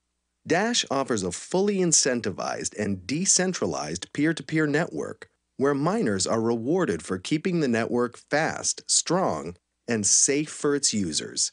Start your journey at Dash.org. Since its launch in 2014, Dash has made a huge impact in the crypto world and is showing no signs of stopping. Check out Dash.org for more information about Dash and get in now on the future of cryptocurrency. Dash.org. I've said it many times on air, and I'll say it here. The New Hampshire Liberty Alliance is one of the most important organizations for freedom in the world. New Hampshire is ground zero for freedom, and the NHLA is the best organization at promoting effective liberty activism. This ad is sponsored by Free Talk Live, and I, Mark Edge, am a lifetime member because I believe in the NHLA. Please check them out at nhliberty.org. Not everyone can move right now, but you can support the cause. Donate top cryptocurrencies or old-fashioned U.S. dollars, nhliberty.org. Visit their website and see what they're all about, nhliberty.org. The Bitcoin.com wallet is a simple and powerful full-featured Bitcoin Cash and Bitcoin Core wallet that allows you to send and receive either currency with anyone, anywhere in the world. Download the Bitcoin.com wallet for easy and secure access to your Bitcoin Cash. It's perfect for beginners, and the Bitcoin.com wallet makes using and holding Bitcoins easy. No logins are required. The Bitcoin.com wallet is available for Android, iOS, Windows, Mac, and even Linux. Learn more at Bitcoin.com. Is spreading the message of liberty, cryptocurrency, and peace around the globe worth $2 per month to you? As you may already know, in addition to our internet feed, LRN.FM broadcasts on free-to-air satellite across North and Central America, as well as Sub-Saharan Africa. And we've been available on satellite for free 24/7 since 2010. The LRN.FM free-to-air satellite signal is reaching some of the most oppressive regimes in the world, and there's no doubt our ideas are making an impact. You can learn more about the channel's impact by watching the 3-minute video at fund.lrn.fm. If you'd like to help free minds globally with our ideas of liberty, cryptocurrency, and peace, you can donate as little as $2 per month via fund.lrn.fm. You can help us continue and expand our satellite broadcast to multiple continents. Visit fund.lrn.fm today, and thank you for your help. Don't forget to share the link on social media. That's fund.lrn.fm. Did you know we've taken our LRN.FM telephone listen line to a new level with the LRN.FM audio on demand line? Now you can call 712-770-8447 anytime and listen to LRN.FM's live feed. And you can listen to a bunch of our original shows on demand. Long distance fees may apply. Just dial 712-770-8447 and choose from the menu. 712-770-8447.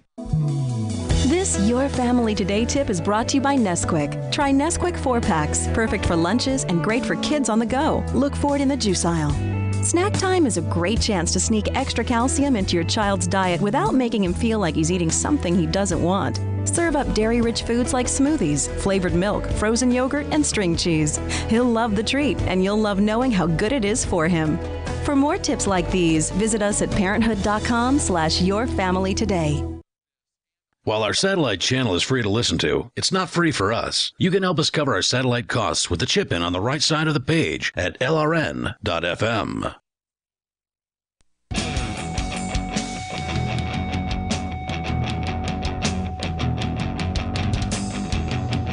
It's Free Talk Live. You can dial on in here toll free. Join us at 855-450 free like freedom. That's 855-450-3733. And you can Skype in at Skype username LRN.FM. Christmas Day edition of the program. With you in the studio tonight, it's Ian. And Will. And Melanie. Anarchapulco is making anarchy great again. You get to see great speakers like, you like that one, Melanie? G. Edward Griffin, Jeffrey Tucker, Roger Veer, Larkin Rose, Jeff Berwick, Bruce Fenton, Brett Venat, Julia Taransky, Dana Martin, Juan Galt, Adam Kokesh, Kerry Wedler, Vit Yedlika, and Sterling Lujan, and just announced the keynote speaker for this coming up Anarchapulco, which is happening February 15th through the 18th, is none other than Ron Paul. Yeah, that's right. Ron Paul. The Ron Paul will be speaking to Anarchapulco. Plus, live music like Jordan Page, Backwards, Rob Hustle, and more. It's happening at the Princess Resort in Acapulco, Mexico. It's February 15th through the 18th. I had a great time at Anarchapulco this year. It was a lot of fun. It was my first time going, and highly recommend this event. You can also use code FTL when you're getting your tickets to get 10% off the regular ticket price, which does include Cryptopulco. The final day of Anarchapulco will be all focused on cryptocurrency. And there are also other events that are sort of related to Anarchapulco, but you got to pay a little bit extra for. So you can get signed up for all of those over at anarchapulco.com. And again, don't forget code FTL, like Free Talk Live, to save 10%.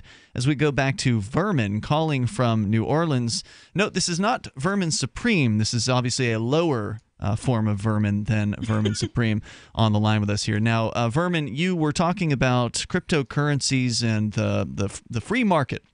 And your question was... Yeah, it's Vermin. It's Vernon. Sorry. Oh, Vernon. Vernon. Yeah, you can call me Vermin. No, that's cool. Okay, our board operator spelled it Vermin. So I had a bad connection when I originally called. So I was saying we were talking about these cryptocurrencies and how they're working in this free market, and yet the fees just continue to skyrocket on and Bitcoin Core. Yeah, that's on one Right, cryptocurrency. yeah. One out of 1,300. Well, I mean, to be fair, there are like major cryptocurrencies, so maybe 1 out of 10 or 1 out of 7 or something like that is more fair. But that's still 1 out of those. Thank you for clarifying. So my next point was, what is the motivation for these programmers to reduce the fees when they're making $30 plus a transaction? Okay, so people not abandoning Bitcoin as they have been for the course of the last 6 weeks. So if I can't just charge whatever I want and then people pay me unless I have a state monopoly and unless I have a mandatory state monopoly. Because even if I have a voluntary state monopoly, you still could just not buy my product. I can charge $30 a fee, but people aren't going to pay that. So if I lower my price, I might actually have income. People are going to pay 2 cents all day long. They'll pay $1, maybe, pretty frequently, they're not going to pay $30. So if I want to actually collect any, just because I'm charging $30 doesn't mean I'm going to get $30. So, especially if competition's around, for sure. I quit using Bitcoin as soon as the fees hit 10% of a transaction. So, like, if I was spending $10 or $13 and it cost me $1.30 for that transaction, if I was paying 10%, that was the end of me using Bitcoin. I transferred my Bitcoin into another currency and I started trading there, and I just didn't use Bitcoin to buy. I mean, you saw it yourself, Ian. I quit using Bitcoin as a medium of exchange because if I want to pay 10% in order to make a transaction, I may as well pay sales tax. Yeah, I mean, right now you can get out there and you can use cryptocurrency like Dash or Bitcoin Cash or some of the other ones in the marketplace, and we're going to start to see Bitcoin Cash expand in 2018. That's coming. You know how I know that? We heard BitPay say they're going to add it. They're promising to add it in early 2018. The guys behind AnyPay, which is BitPay's competitor, they're working on Bitcoin Cash acceptance. So that means that at point of sale, at cash registers across New Hampshire and elsewhere in the world, people are going to be able to receive cryptocurrency in the form of Bitcoin Cash. They can already use Dash, and that's what you can. Last night we had delicious barbecue in this studio that I paid for with Dash. Yep. And then I tipped with Dash for that barbecue last night, and the Dash costs like a cent to send a Dash transaction, and the Dash people increased the block size within the last month or so. They doubled their block size to 2 megabytes long before the first megabyte ever even got close to being full. Yeah. So they saw, they said, hey, we're expecting this is going to grow, so let's just double it now to 2 megabytes. And again, for listeners that aren't familiar, the blocks are the kind of the guts of these blockchain-based systems, the blockchain being a public ledger which tracks all of these transactions from all around the globe, from the history of the existence of whichever cryptocurrency we're talking about. And so the blocks being twice as large, from 1 megabyte to 2 megabytes, means that they can handle twice as many transactions in a given amount of time. Usually it's with Bitcoin Classic or with the Bitcoin Core, it was every 10 minutes. In Dash, it's every 2.5 minutes when the confirmations and the blocks come in. Well, with Dash and Bitcoin Cash, you have two options outside of Bitcoin because, okay, so Bitcoin Cash is going to be your hardcore ASICs mining just like Bitcoin was, just in a different model with cheaper fees, that kind of thing. Then you got Dash, which is what? I don't know what they are mining. It's mostly pre-mined, but it's an ASICs mining system that's used to mine Dash. And then you have a third set now that is gaining popularity. I mean, they went from like 3 cents a coin at 6 months ago to a bump to around $4. And then when the SegWit 2 was shown that it wasn't going to work at all and nothing was going to change, they doubled in value to almost $8. It's ASICs resistant, though. So it's another kind of mining that their idea is they want to prevent what happened with Bitcoin on the other end, as in they don't want mining to become like something that's hugely expensive and centralized, that like you should be able to mine from your home computer. So, like, you have 3 different styles of competition that are going on right now. And that's oversimplifying. I mean, there's a whole lot of competition within those different communities. And then you've got other things like IOTA, which isn't even blockchain-based. That's a new thing called a Tangle. That's completely different. Now, it's got its ups and it's got its downs, whatever those are, but it's, it's doing very well, up 10 times in the last couple months. You have Verge that's coming out now, and they have a new thing. It's totally like off. It's called the Wraith Protocol, which are supposed to like lay over the top. It's supposed to be like the Lightning Network, but on steroids. The Lightning Network, from what I can tell, this is the supposed big fix for Bitcoin. The more I learn about it, the less I'm interested in it. It just seems this is supposed to be security specific. Like, it's supposed to be like, imagine if Zcash had the Lightning Network. I don't know why anyone would want this Lightning Network. From what I understand about the Lightning Network, you have to open up what's called a payment channel with somebody that you want to be able to pay, which means that you actually have to pay to open up a channel, and then from that point forward, you can send over whatever this Lightning Network is, and the Lightning Network is going to have some kind of centralized providers, service providers, sort of like Visa or banks. So there's some level of centralization supposedly coming into play here, and it just sounds really bureaucratic and awful. This would be the anti-Lightning Network then. It would be like super fast, super secure, super secret. And Bitcoin Core, I mean, they're just going to They got nothing. They really don't have anything exciting, I don't think, that's value. happening They're at really all. expensive. That's Yeah, the all only thing they got really going for have. And they've got more hype. The legacy. Yeah, they've got that's the it. legacy. Vermin, thanks for the call tonight. I do appreciate the discussion. Our toll-free number, if you want to join us here, 855-450-FREE. But the general statement here is that in the cryptocurrency world, while there are plenty of failures, you can look at a long list, a graveyard of all kinds of failed cryptos. There are plenty of them that are doing just fine and growing and bringing new users on board, and that's what we want. We want people to try out cryptocurrency, whichever one. It's Free Talk Live. Fully cooked, ready-to-eat bacon. I'm talking thick, meaty, center-cut presidential bacon. Savory and delicious. I buy some, I use some, I store some. Awesome. No refrigeration needed with a 10-year shelf life. NASA pack technology. Bacon. Fully cooked, fully hydrated, ready to eat right from the packed bacon or warm and served. Life-saving, ready-to-eat bacon. 10-year shelf life bacon. Ships free at fullycookedbacon.com. Fullycookedbacon.com. The answer to being in control of your own healthcare is freedom from insurance. Become part of a group of self-pay patients that come together to share in each other's medical expenses. Individual share amounts begin at $107 a month and $347 for families. Choose from 3 health-sharing programs. Holistic treatments may be eligible for sharing. See guidelines. Discount programs available for dental, vision, and pharmacy. Go to libertyoncall.org. That's libertyoncall.org. Hi, I'm Derek J. To me, an activist's calling is to actively work to advance a cause. The cause for which I work is personal freedom. I believe my life is best when I engage in voluntary interactions and self-government. I reject the idea that anyone else has a higher claim to my life or my body than I do. I see people who call themselves the government as a threat to my personal freedom. I realize you may feel differently, but my relationship with the people who call themselves the government is completely involuntary. If Starbucks used some of its money to drop bombs, I wouldn't shop there. So why would I support the American empire? The empire does not require my consent. Derek J's Victimless Crime Spree. Watch it for free and order the Director's Cut DVD at victimlesscrimespree.com. That's victimlesscrimespree.com.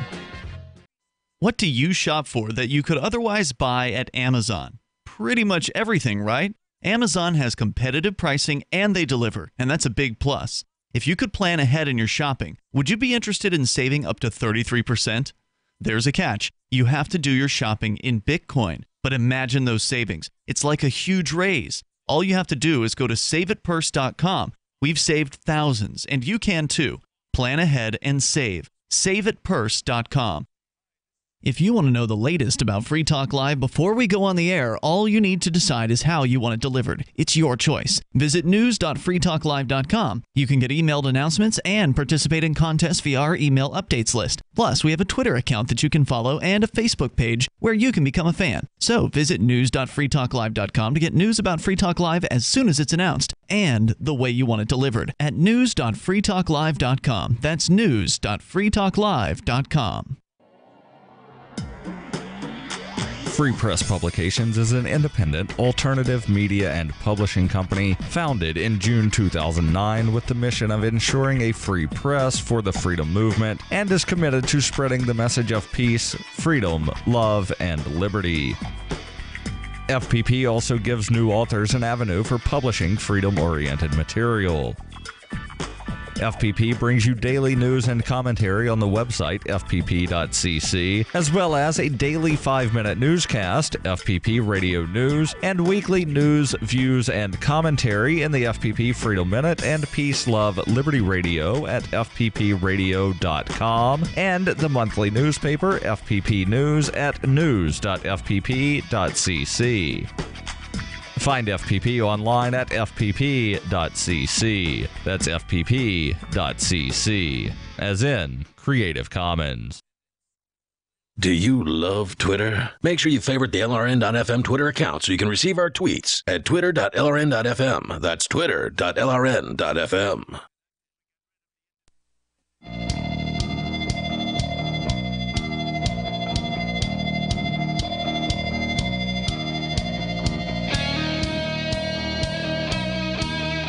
Free Talk Live. Dial toll free. Join us on the air. Our toll free number is 855-450 free like freedom. That's 855-450-3733. You can bring up whatever is on your mind.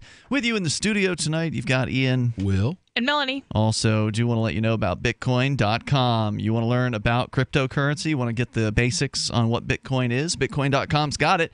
And they've also got news updates. So if you want to get the latest information on what's happening in the Bitcoin world, then you ought to get over to Bitcoin.com and check out their news section at news.bitcoin.com. Lots of good information over there. Plus, they even have mining, they've got gaming, they've got a forum, even a quick tool that you can use to convert Bitcoin and Bitcoin Cash into US dollar prices and maybe even other currency prices as well. Check that out over at tools.freetalklive.com.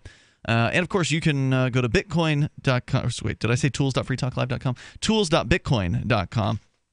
But it's all over there, and it's all free. Great website, so be sure you check that out. Our toll-free number here tonight, if you want to join us on the Christmas Day edition of the show, is 855-450-FREE. Let's go to Ricky. He is in Pennsylvania. And, Ricky, you're on Free Talk Live via Skype. That's the Commonwealth of Pennsylvania there, Brother Ian, and thank you so much. You're on the air. Go ahead. Thank you there. Well, I was sitting here thinking about our call the other night, and, that got me thinking about my predictions. And today is the 25th of December, after all.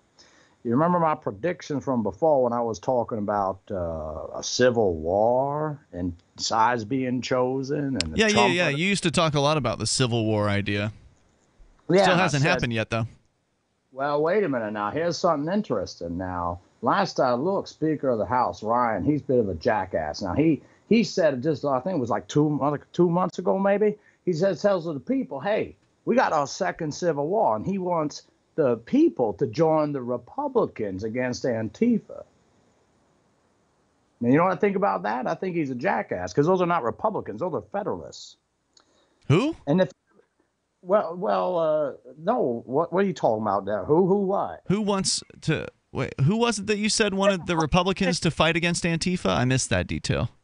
No, Speaker of the House Ryan came out and is calling it the Second Civil War, and he wants the people to join him. Nobody has done that yet. Because there's one thing he forgot to mention. The Civil War has already begun. You talk about the... Yeah, you talk about the What South, are the sides in the Civil War that has already begun? Well, that's a nice thing. We've been having a bit of a time warp. And basically what it comes down to is it's the Federalists and the Anti-Federalists. And, it comes down to the How do you Civil War. identify a Federalist versus an Anti-Federalist? Because I can say right here in New Hampshire, things are pretty peaceful. There's not much shooting. There aren't that many fights even in the streets. I don't see any evidence of a Civil War happening. Is it different there in Pennsylvania where people are actually having scraps in the streets and, blowing things up and shooting each other? Well, this is what they call the calm before the storm, just like the real. Okay. So it's a war without anything actually happening. No, it's the calm before the storm, just like the real Civil War before the shots were fired on Fort Sumter. That's what we're going through right now. Now, how do you have a war if there's no fighting? Is it just if a war is declared by a politician, but they haven't moved their troops into fighting mode yet?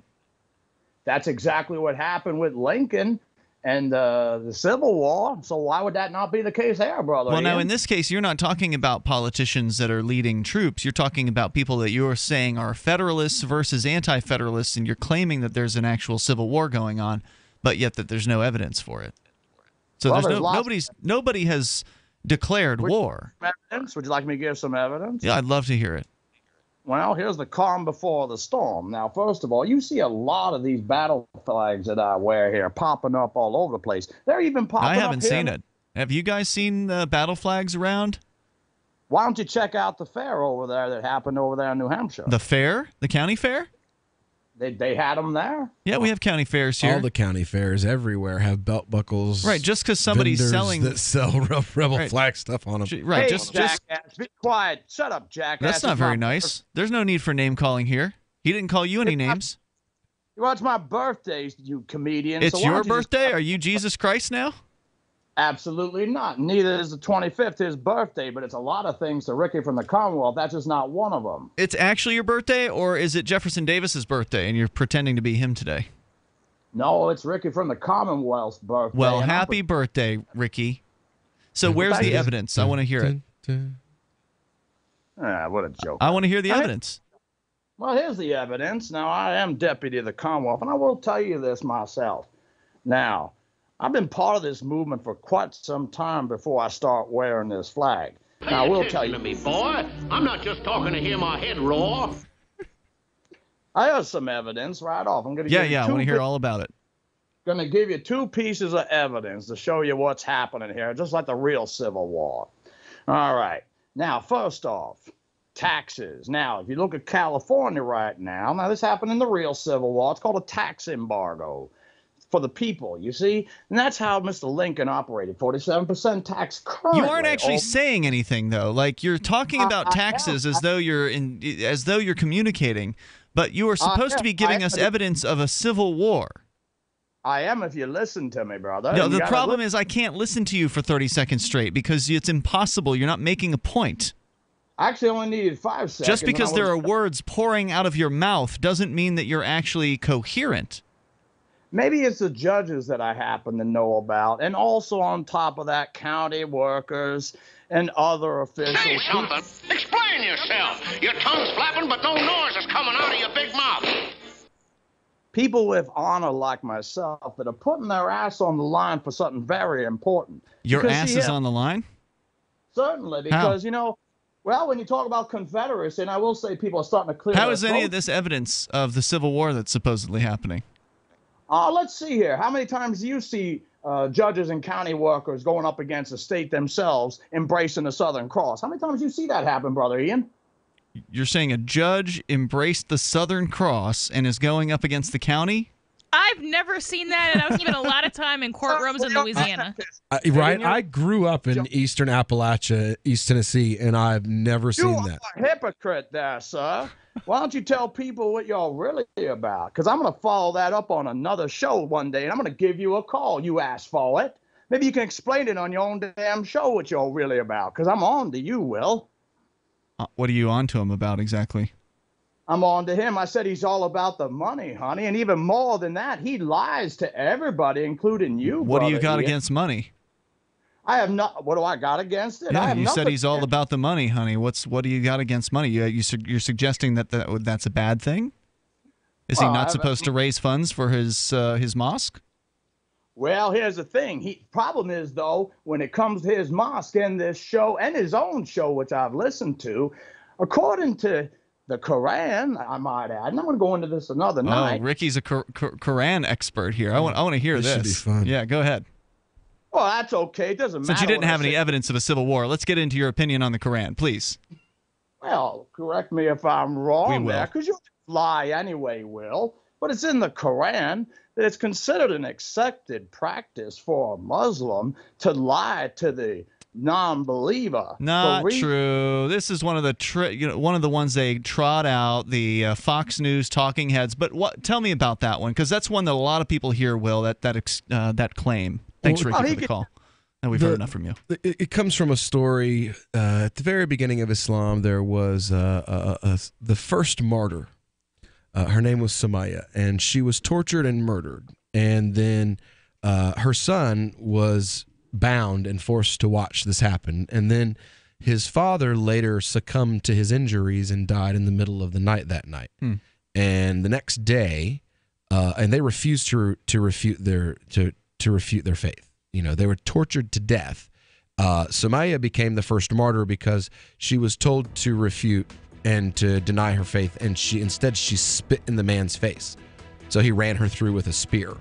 I want you to continue the story coming up here in moments, because anybody who's listened to the talking heads talk trash about Islam have probably heard this objection is, well, they're told by God that they can tell lies. And let's get into that coming up here. We'll get the rest of the story. Your calls and thoughts are welcome as well. Our number is 855-450, free like freedom. Free Talk Live. From the second letter of Captain Mark. Any pirate knows that commerce is communication. Markets condense oceans of information into a single price. Innovations in communication are circumventing the scrutiny of the Crown. This signals a change in the coin of the realm. The Crown uses digital currency to surveil, censor, seize, and destroy wealth at will, so pirate currency must protect us from this weaponized money. We need to move funds further, faster, cheaper, and without third-party observation, basing decisions on an accelerating flow of information. So pirates require nearly instantaneous transactions with no arbitrary limits on volume or artificial influences on fees. Most importantly, a pirate currency must preclude centralization. Otherwise, it will become another link in our chain to the crown. A superior currency will result in the obsolescence of the coin of the realm and the extinction of the crown itself. Trade above the grid. Join us at pirateswithoutborders.com.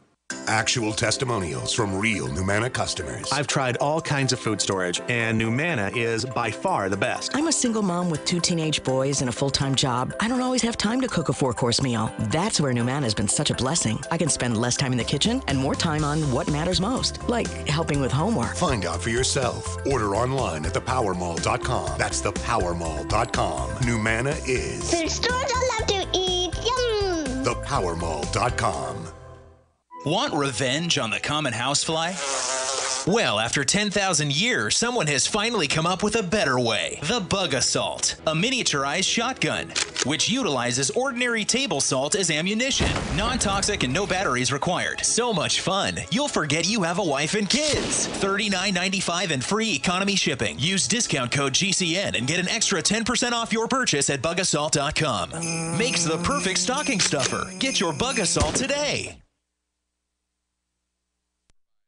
On Free Talk Live, we're bringing people to the ideas of liberty every day.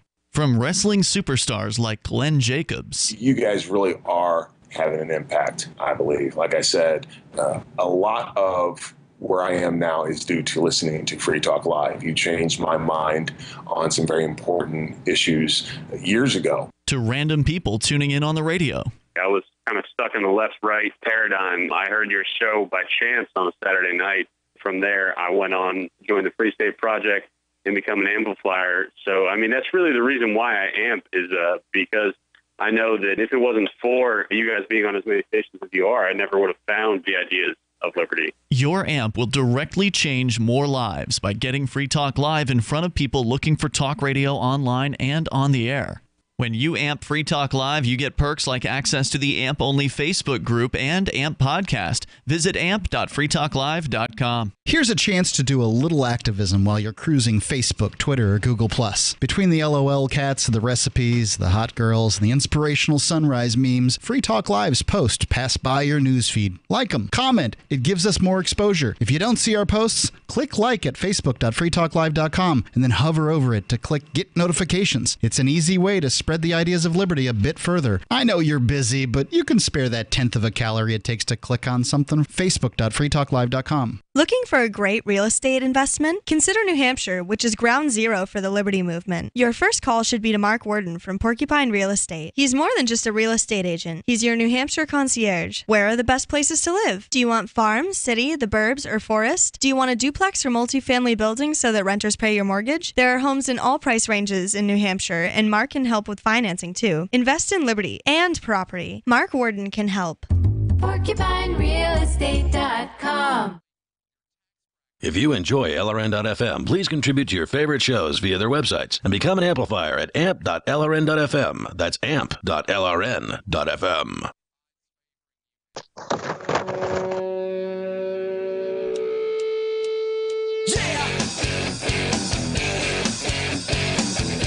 This is Free Talk Live, and you can bring up what you want. Just dial toll-free here at 855-450-FREE, like freedom. That's 855-450-3733. The live Christmas Day edition of the show. Joining you in the studio tonight, it's Ian. Will. And Melanie. Also, do want to let you know about Whole Food Multi-Complete nutritional supplements. Over 60% of Americans take one. And for good reason. Nutrient depletion of our soil coupled with dependence on processed foods has left most people deficient in essential nutrients. But where do you start? If you visit a naturopath, you'll likely be told a cheap vitamin mineral supplement doesn't cut it. You'll also need probiotics, enzymes, antioxidants, and other nutrients. And by the time it's all said and done, you're buying 5 bottles of product and spending $150 a month. If that's a situation you've experienced, then you need to know about Whole Food Multi-Complete. For 15 years, Whole Food Multi-Complete has been quietly providing what the big guys won't, the perfect blend of supplements in a single product. They've taken the expense and complexity out of following a complete supplement program.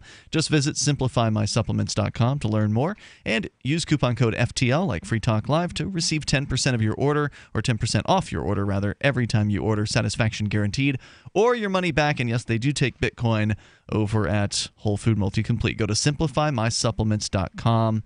And if you want to use cryptocurrency or use Bitcoin, you do have to send them an email. And don't forget to mention the coupon code FTL to get that 10% off at simplifymysupplements.com. Will, just to recap, you were telling us the story about a martyr way back in was it Muhammad's day? Yeah. The first martyr. Who was it...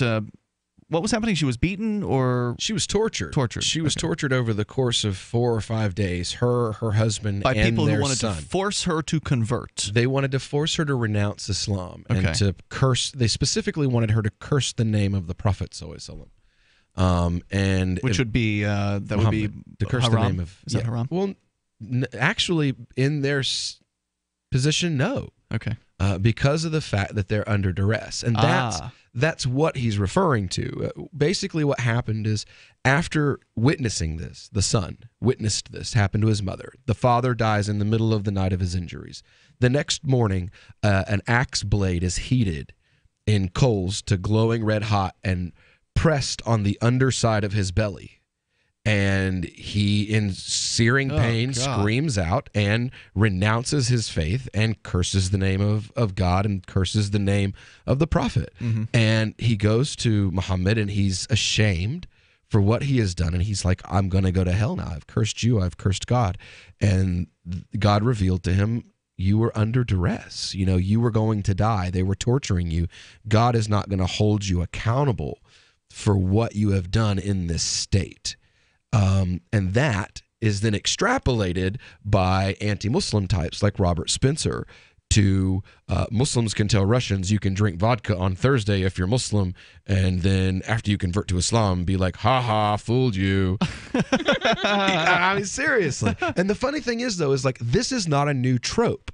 No. This is something that was marched out against Jews for hundreds of years. As a matter of fact, I have a quote here from The Toadstool. This is an anti-Semitic children's book that was written by Julius Streicher, who was the author of the anti-Semitic newspaper that was run by the Nazis. He actually wrote this book in order to brainwash children into hating Jews. And a direct quote from it says, quote, "We may lie and cheat the Gentile. In the Talmud, it says that Jews are permitted to cheat Gentiles." So this is this accusation that people of other faiths are allowed to lie is a normal, it's a normal prejudice. It's something that's been around for hundreds of years. It's just not cool to be anti-Semitic anymore. So instead of using those same tropes, and there's literally a list of like 15 of them that somebody put together, where literally the exact same accusations that were made against Jews for 1,400, 1,500 years among European Christians are now being pointed at Muslims instead. Because same lies, different target. Exactly, because it's no longer fashionable to be anti-Semitic. Right. So now you can be anti-Semitic in a different way because, Arabs are Semites. So when under duress, it's okay to tell a lie, like the old example of if somebody's got a knife pointing at you and they want all your money and you only give them the money that's in your wallet and you don't give them the $100 bill that you have stuffed in your belt or in your shoe or something like that, you have not done anything wrong in that circumstance, even though you didn't tell them the truth. Well, if you're protecting the lives of others, so like if somebody came to my house and was like, I'm here to round up all the Jews, and there's actually many instances of this happening where Muslims protected Jews from the Holocaust. There's multiple stories. If you literally just Google Muslim protect Jews in Holocaust, which is what Muhammad would have said to do. Exactly. And these people told Nazis, like, no, we don't have Jews in the basement, when they had a dozen of them down there, and that's okay because you're preserving the lives of these people. And God's not going to hold you accountable for that as though it were a bad thing to do, because you are preserving the rights of these people. But when trying to recruit somebody into the religion, it would be entirely inappropriate to tell lies. As a matter of fact, there are rulings that stay there. There are a special place in hell for people who lie to convert. Yep. So, I mean, absolutely. I guess it comes down to, do you have a cursory knowledge of Islam that you learned off of the internet, or or did you actually research something? Or, have you sat and listened to real Islamic scholars who are independent? They aren't employed by some state apparatus, some government, and listen to what they have to say about Islam. People who teach in universities, people who teach your Muslim neighbor. I mean, go to Twitter right now and look up RIS 2017. Those quotes that you see that have been being posted for the last 2 days, those are the scholars that your Muslim neighbor here in the U.S. and in Canada, those are the scholars that they listen to. Those are the scholars that they admire. And look at the quotes of what they say about Islam if you want to know what your Muslim neighbor believes, not what some idiot who has an axe to grind. Or just ask him, or talk to your neighbor. And have a conversation and be open-minded, and Yeah, but Muslim, non-Muslim, it doesn't matter. Most of us do not know the names of the person who lives next door to us. True. And if we do, we only know the person on one side, not all four. I actually, that's changed for me since moving up here. I never knew any neighbors' names down in Florida, but up here, I actually know who they are. I actually know them, and that's, to me, mind-boggling, because it's just so different. Here, people are just more friendly here. They're more likely to, at least in my experience in New Hampshire, they're more likely to talk to you, to and make you're eye somebody contact. who's a target. So if you're just a regular person walking around, it must be really nice. Well, for us as Muslims, it's actually a responsibility. The Prophet to know your neighbor. Well, the Prophet Muhammad ﷺ said that the rights of the neighbor had been stressed to him by the angel Gabriel, so much so that he thought eventually Gabriel was going to tell him that your neighbor could inherit your wealth after you died, that they would get because it was stressed. I mean, it didn't happen, but it was a metaphor for it was stressed so much, the rights that your neighbors have. And that's not just the person next to you, the people that live in your community at large as well, was stressed so much that he thought maybe God one day would order him to allow your neighbors to inherit some of your wealth. So it is incumbent upon you to know the name and the needs of your neighbor. Our toll-free number, if you want to join us here, is 855-450-FREE like freedom. That's 855-450-3733. At the very beginning of the show, we had talked about the Santa Claus myth, and I don't know if we ever really finished whatever thoughts you had on that, Melanie. No, there's really kind of just two more things I wanted to say. So in one of the reasons, and I guess I should say, this is, I don't know if anybody's having their 5-year-old watch this show in the first place, but if for some reason you are, maybe don't right now. So expecting someone to...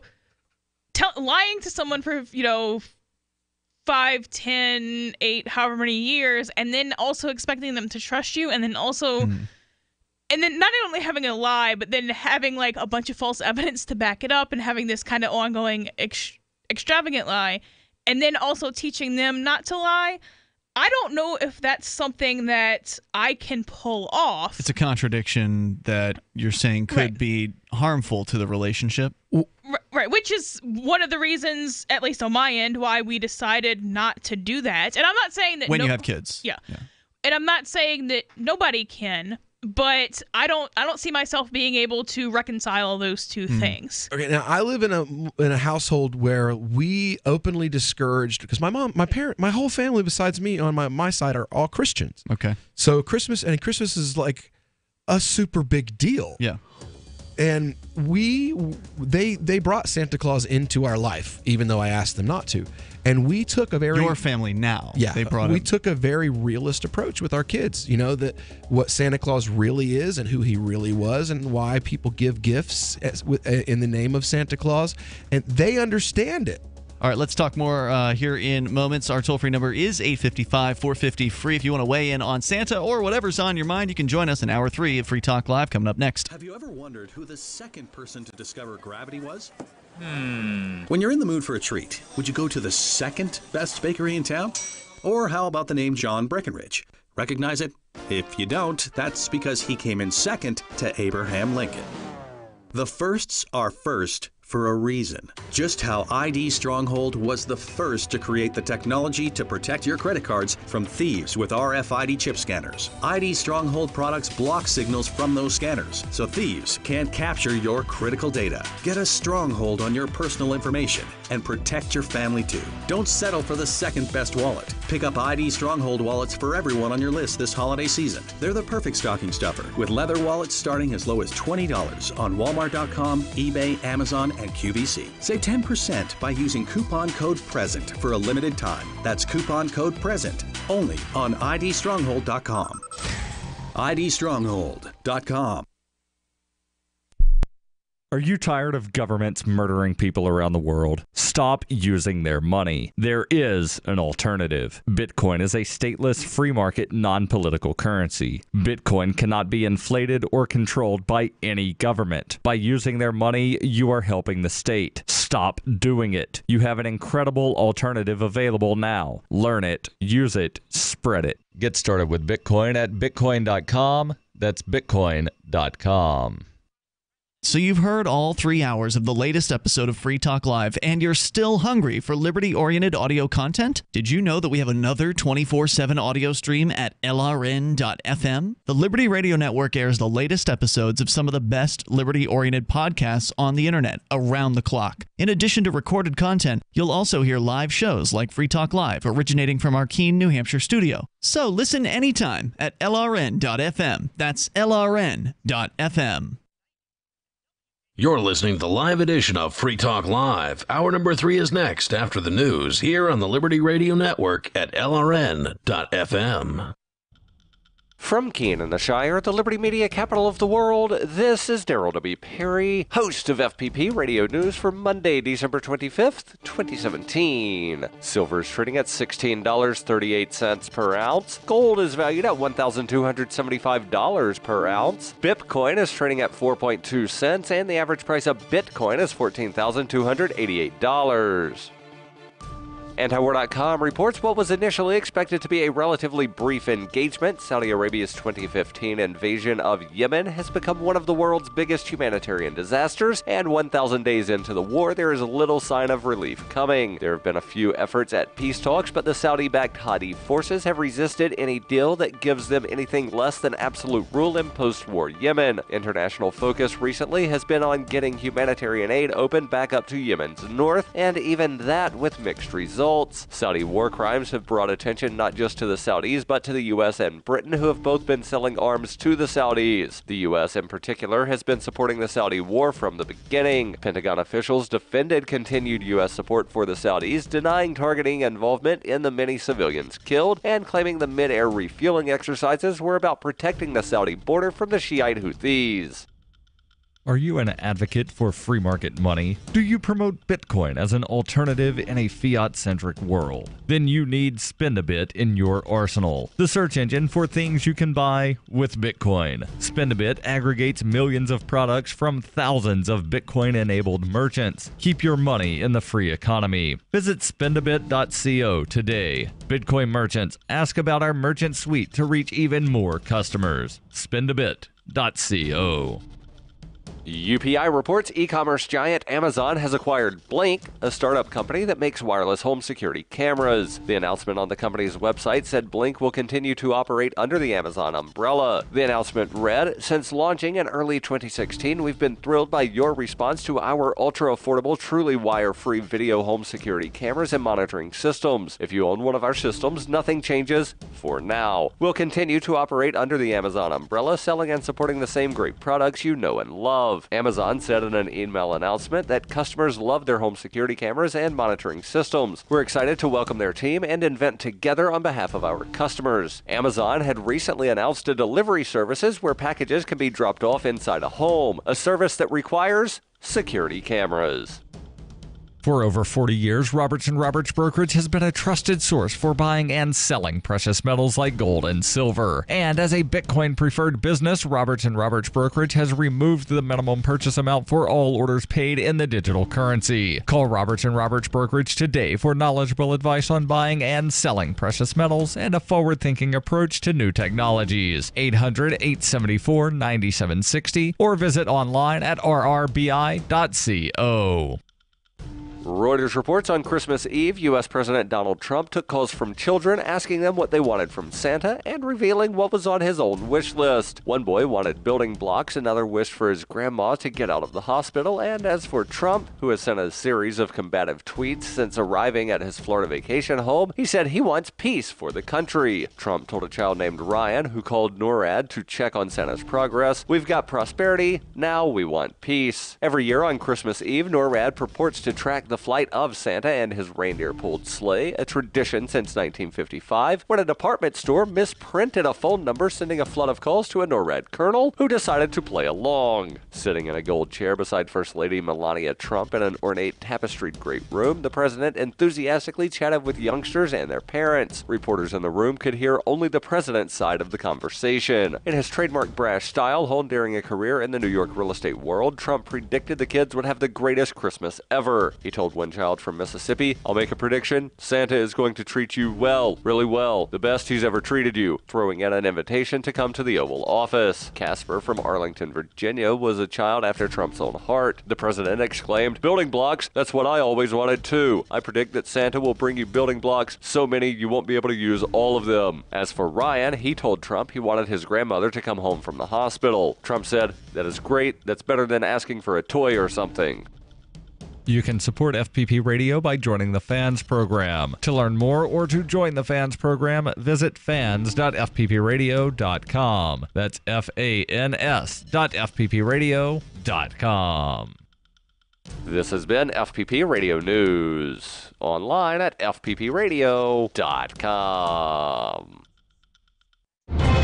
Congressman Hanford, you're married, 2 beautiful children, and yet you texted nude photographs to a 23-year-old staffer. Why did you do it? I wanted her to see my penis. I was hoping the penis photo would arouse her sexually, that she might think, that's a nice penis. I will respond with an offer to have sex with the penis, or maybe send a photo of my breasts. I would like that. And that's what I was hoping would happen. Here's what intrigues so many people. Why would a promising, successful politician take such a big risk? I knew I could let down my family, destroy my marriage, and damage the country that I love, but on the other hand, if there's even the small chance of getting off at any time, you gotta take it. The big question. Do you plan to resign? No, I'm very good at my job. Plus, it's a lot harder to get women to have sex with you when you're not a congressman. This is the Onion News Network.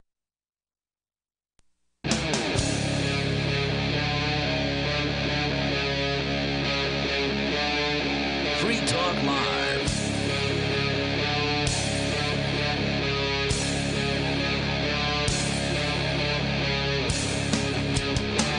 It's Free Talk Live, Christmas Day edition of the program. As always, you're invited to join us on the radio waves here.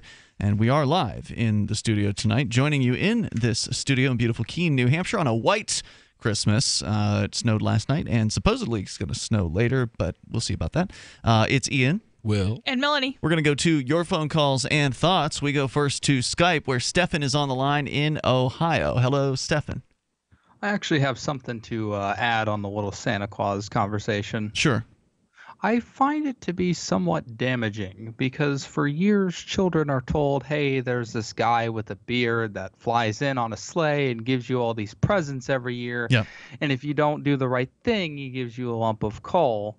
And to me, that seems eerily similar to there's this prophet that you have to believe in, and if you don't, you're going to go to hell. But, you know, if you do, you get a bunch of gifts. Is the Santa Claus story basically like a mini religion in a way to make kids behave the same way religion makes adults behave? I think that I do believe that there are even though I don't necessarily approve of it, I believe that there are non-damaging ways to do the Santa Claus thing. I think it depends how you do it. So I could see how you could very easily damage a kid with Santa Claus. I don't think that, that's what most people are going for, and I don't really think that that's what most people even accomplish. I can see how you can turn it into that really easily. I mean, really, like, not getting toys isn't... It might be a threat to a kid, but it's not really the same level of threat of I'm going to set you on fire forever. Those are two categories of threats. Definitely a threat to a kid. Like, it's a threat, yes, but it's not the same level of A, I'm not going to give you a toy, B, I'm going to set you on fire. Those are not equal threats, even to a kid. We have, because of the fact that we're like an interfaith family, we have to kind of sit down and explain things to our kids a little more, I think, than other families would have to. So, like, they know that Santa Claus is real, but that he's not a person that lives today, and that people celebrate the good things. Like, we make it about the fact, like, Santa Claus was a really good person who did things for poor people, and people were so inspired by the good that he did that they do it for their children today. Because Santa Claus did this nice thing for these little kids who were poor a long, long time ago. So in celebration of that, Christians like to give gifts. And since your granny is a Christian, she buys you special presents that you get from Santa Claus. And she's celebrating that good thing that he did. And so we have to sit and explain it to them that, but basically it's not Santa that's watching you. It's me and your mommy and granny. And if you're not good, Granny won't get you the present. And for like 3 or 4 days before, when they're at their granny's house, oh my God, they're like the most base behaved children that ever existed on the face of the earth. Because it's not Santa Claus who's making a list and checking it twice. It's Grandma and Grandpa, and they don't pull no punches. Yeah, I wonder how many parents actually, actually go through with if you're bad, you don't get a gift. Because I've never known anyone to do that. Of the most abusive, they did it to me. Okay, of the most abusive, horrible parents I've ever seen throughout all the parents I've ever seen, I have never known anybody to do that. But apparently Will has. I got in a lot of trouble in school. I was just a completely out of control kid for a whole year when I was like 8. I went and played Ding Dong Ditch and all these other things. And I don't know that game. Yeah. You go knock on people's doors at 2 o'clock in the morning and then go run and hide in the ditch. Yeah. Okay. And where I grew up, it's the kind of thing that like people come out on the front porch with a shotgun, So yeah, I got in a whole lot of trouble. With rock salt, right? And normally like Santa Claus for me was like score. And this year it was one little plastic thing. Really? And a note that was like, you should have better behavior next year and better grades too. And I was the best behaved little boy. Really? You remembered that through the whole year? You didn't get scores from Santa Claus like I did, evidently. Amazing. So, you said people would bring shotguns onto the doorstep of a Ding Dong Ditch? Well, how are they going to know that's what it is? In Eastern Tennessee and Appalachia. It's 2 a.m. It could be anybody out there. You don't know who the hell's ringing your bell at 3 a.m. I mean, that's usually not a good thing. It's either the cops or somebody else you don't want to see. My mom was completely freaked out specifically because, she yelled at me over and over again, you could have been shot. Yeah, for sure. Old man Harper literally came to the front door with a shotgun when you knocked on his door. One of the pizza deliverers, because Domino's keeps breaking into my house, I started ordering from Papa John's instead. But so one time the guy came and he called us, hey, could you come? How do I get in? And so we went and answered the door because he didn't knock. And I think it was Bob that told him, everybody else just breaks in. And the pizza guy said, it's New Hampshire. You don't know what somebody's going to come to the door and shoot you. Like, I'm not going to break in. It depends on where you are. They break into your home, or they're just coming into the entryway to try to find the door? Is it like a multi-apartment kind of house, or how does that work? It's a house. They keep saying they think it's an apartment. So even though I put in bold letters knock on door or whatever. So. I need to go to Tennessee. Darn kid, you just rang your last doorbell. Well, I mean, presumably you don't shoot it if it's a kid standing there not doing anything. But like when you answer the door, you don't know who's gonna be there. Yeah, that's true. You have to remember it's 3 o'clock in the morning, 2 o'clock in the morning when you're like ding ding ding ding ding ding ding ding ding ding ding ding ding ding ding ding ding ding ding, and then you run. Nobody with good intentions. You deserved it. Nobody with good intentions is knocking on your door at 2 and 3 o'clock in the No morning. doubt, no doubt. All right, Stefan, anything else you want to share tonight? Well, I want one more thing. Yeah. It's like, do you see the comparison sort of between Santa Claus and a religion almost? Is it just a way to get people to behave the way you want them to? Yes, I would say absolutely. And yes. that's why we were honest to our kids about who Santa Claus is and the historical context. Is we wanted them to not feel when they were 15 years old that we'd lied to them when they were little just to control their behavior. When I can tell you the truth, they control your behavior. Exactly. I don't have to lie to you about who's giving you the toys. It's the toy that's the payoff, not who it comes from. So you didn't force the Santa Claus story on your children? I specifically didn't want them to have Santa because we're Muslim. I didn't want Santa Claus to be a part of their life at all, but my mother just really didn't give me a choice in the matter. Did you make Islam a part of their childhood? Oh yeah, absolutely. They've grown up in a Muslim household, but we run an interfaith community center, so they're exposed to all kinds of different religions. My mother, we had a Christmas gift exchange thing today. One of those white elephant / whatever, like a secular. Well, it was like a secular Festivus kind of thing, but there were a few Christians there. I would say half and half. Half and half. Yeah. So it was together Christians and Muslims, but I think that non-Muslims and non-Christians. You had pantheists and atheists and look. I get what you're driving at here, Stefan. You're saying, hey, if you don't, if you've told your kids the truth about Santa Claus, then you believe that religion the truth is about Allah. You believe is the okay. same Well, thing. but people who actually are Muslim or actually are Christian aren't lying to their kids when they tell their kids that Allah or God is real. Right. They're speaking the truth as they see it. They're expressing their belief. That's not a lie. You might think they're wrong, but they're not lying. Parents know there's no Santa Claus that's actually coming. They don't believe that Santa Claus is real. I believe that God is real. I believe that not seeing God is real ignores what you see around you every day. That's my belief, and I teach that belief to my children. But I don't teach them that their belief has to be my belief in order to win my affection or my acceptance. I don't want them to leave Islam. I want them to be. I raised them to be Muslim, to be Muslims. If they chose something else, I wouldn't be happy about it, but I wouldn't not love them or reject them or put them out of my home because it's their life. It's their choice. My parents raised me in the same way. I wasn't forced to go to church. My parents stayed at home and I went to church, So, and I raised my children the same way. And I encourage other people of belief to do the same thing. Do my children memorize Quran? Yes.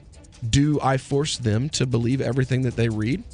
It's their choice eventually in the end. Stefan, I know you were trying to make a point there. Hang on. We'll bring it back to continue this discussion. The toll-free number is 855-450-FREE, the Christmas Day edition of Free Talk Live. We'll continue with your calls and thoughts if you want to make them. I got my Blink home security system delivered right to my door. I downloaded the app and it walked me right through the easy setup. Even with my complicated router system, I was done in like 10 minutes. Now it notifies me whenever something moves in front of the wireless cameras, or I can just check it whenever I want right from my phone. And I got you a deal. Get 3 Blink cams for what the other guys charge you for 1, plus an extra 10% off. Visit blinkprotect.com/FTL. blinkprotect.com/FTL. blinkprotect.com/FTL. Thinking about getting into cryptocurrency? It's time you looked into Dash. Dash is digital money that you can use to send instant and private payments anywhere for pennies. Dash offers a decentralized network where miners are rewarded for keeping it strong and safe. Dash has made a huge impact in the crypto world. Start your journey. Check out Dash.org for more information and get in now on the future of cryptocurrency. Dash.org. You've heard of Bitcoin Cash, but did you know there's now a Bitcoin Cash wallet? The Bitcoin.com wallet is a simple and powerful full-featured Bitcoin Cash and Bitcoin Core wallet that allows you to send and receive either currency with anyone, anywhere in the world. The Bitcoin.com wallet supports both single and multi-signature wallets and is available in multiple languages. The Bitcoin.com wallet is available for Android, iOS, Windows, Mac, and even Linux. Learn more at Bitcoin.com. That's Bitcoin.com. Shop online and support Free Talk Live. Every purchase you make at shop.freetalklive.com helps spread a message of liberty. From shop.freetalklive.com, you can shop at places like Walmart, Newegg, Amazon UK, Amazon Canada, Omaha Steaks, HostGator, and more. Plus, you can get discounts on web hosting, legal documents, or pretty much anything using saveatpurse.com. Just bookmark the link and help Free Talk Live while shopping online. Thank you for shopping with shop.freetalklive.com. The Free State Project has reached its goal of 20,000 liberty lovers who've pledged to move to New Hampshire and get active to achieve liberty in our lifetime. Perhaps you're trying to figure out what part of New Hampshire should be your destination. If so, consider Keene. You'll find more than 150 reasons to move to Keene at move.freekeene.com. Keene is famous for its historic, publicity-generating activism, as well as being the liberty media capital of the world. It's home to freekeene.com, New Hampshire's destination for liberty activism, news, and opinion. For years, we've been compiling over 150 reasons to move to Keene at move.freekeene.com, where you'll learn about some of what's happening here and what makes Keene a great place to live. If you love liberty, you'll probably enjoy anywhere you end up in the Shire. But do your due diligence first. Please visit move.freekeene.com for the full list of over 150 reasons to move to Keene. That's move.freekeene.com. LRN.FM is proud to announce our official listening apps for Android and iOS devices. Now you can easily tune into our streams anywhere, anytime on your smartphone or tablet. Just visit apps.lrn.fm or search for LRN.FM in the Android or Apple app stores. Please download, rate us 5 stars, then share the link on your social media and let your friends and family know how you're listening to LRN.FM. Download it now, free at apps.lrn.fm.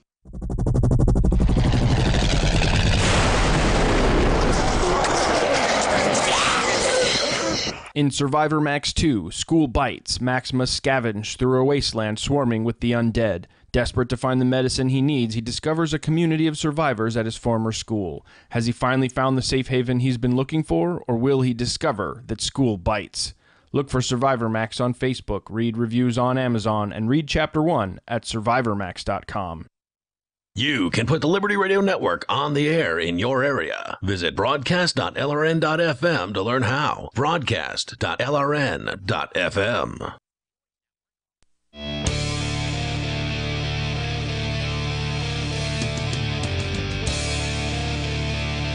This is Free Talk Live. You may dial toll free to join us on the radio waves here. Our number is 855-450 free like freedom. 855-450-3733.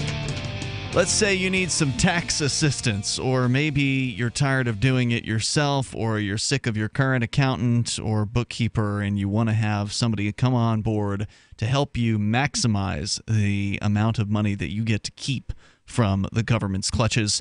You want to hire a real anarchist, and that is Melanie. She does taxes. That's her thing. She actually hung out her shingle launching her own business. You've done accounting for other companies for a long time prior to this, but you've decided to strike out on your own, Melanie, and offer your services not just to our listeners, but to anybody who would like to hire a real anarchist to do their taxes for them. And I imagine coming up in the next week or so, you're going to start hearing from people for their 2018 individual filings, because that's just a few months away at this point.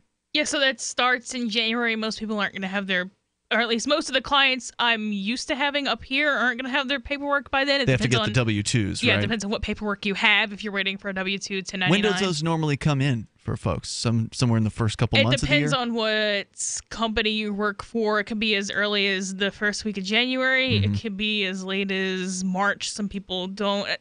And even if it's past the deadline, that doesn't, like, that might mean your company gets a fine, but that doesn't mean you have the paper. So, yeah, it just depends. And you actually read this tax bill. You actually sat down. There's all this news about the Donald Trump tax bill, right, that supposedly does whatever it does. I have no idea. I haven't been paying any attention to it.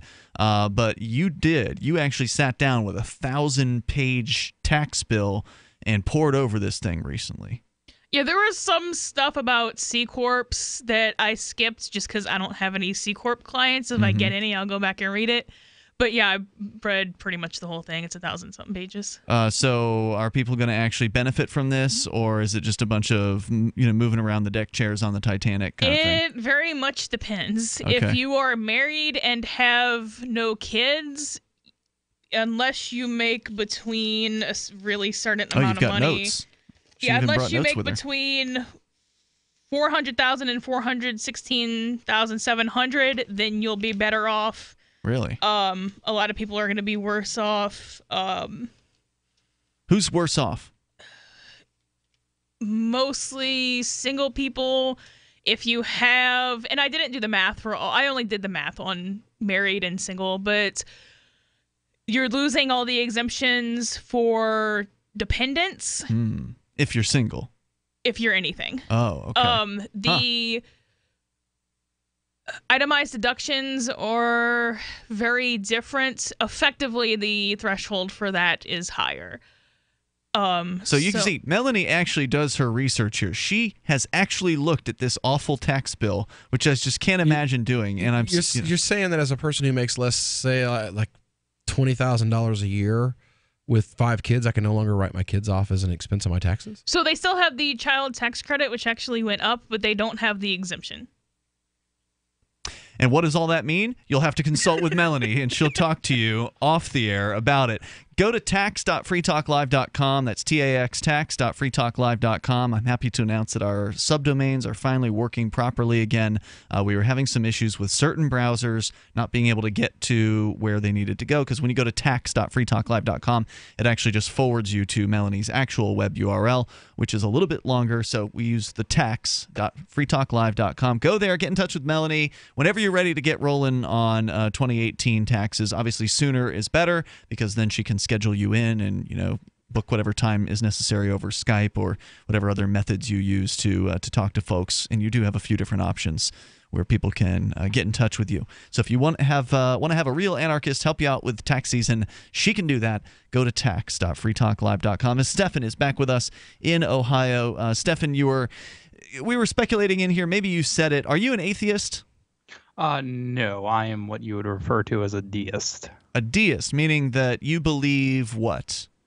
I believe in God, and I believe that everything around us was created, but I don't believe that prophets or specific, deities have come down to earth and actually, spoken with us or gave us any rules. There's no evidence of that ever happening. Because you were suggesting earlier that parents who are telling their kids about Santa Claus are doing the same thing with their religion. And as Will pointed out, that's not the same thing, because the parents, none of them actually believe that Santa Claus is real, whereas with their religion, they do believe in those tenets, whatever those might be.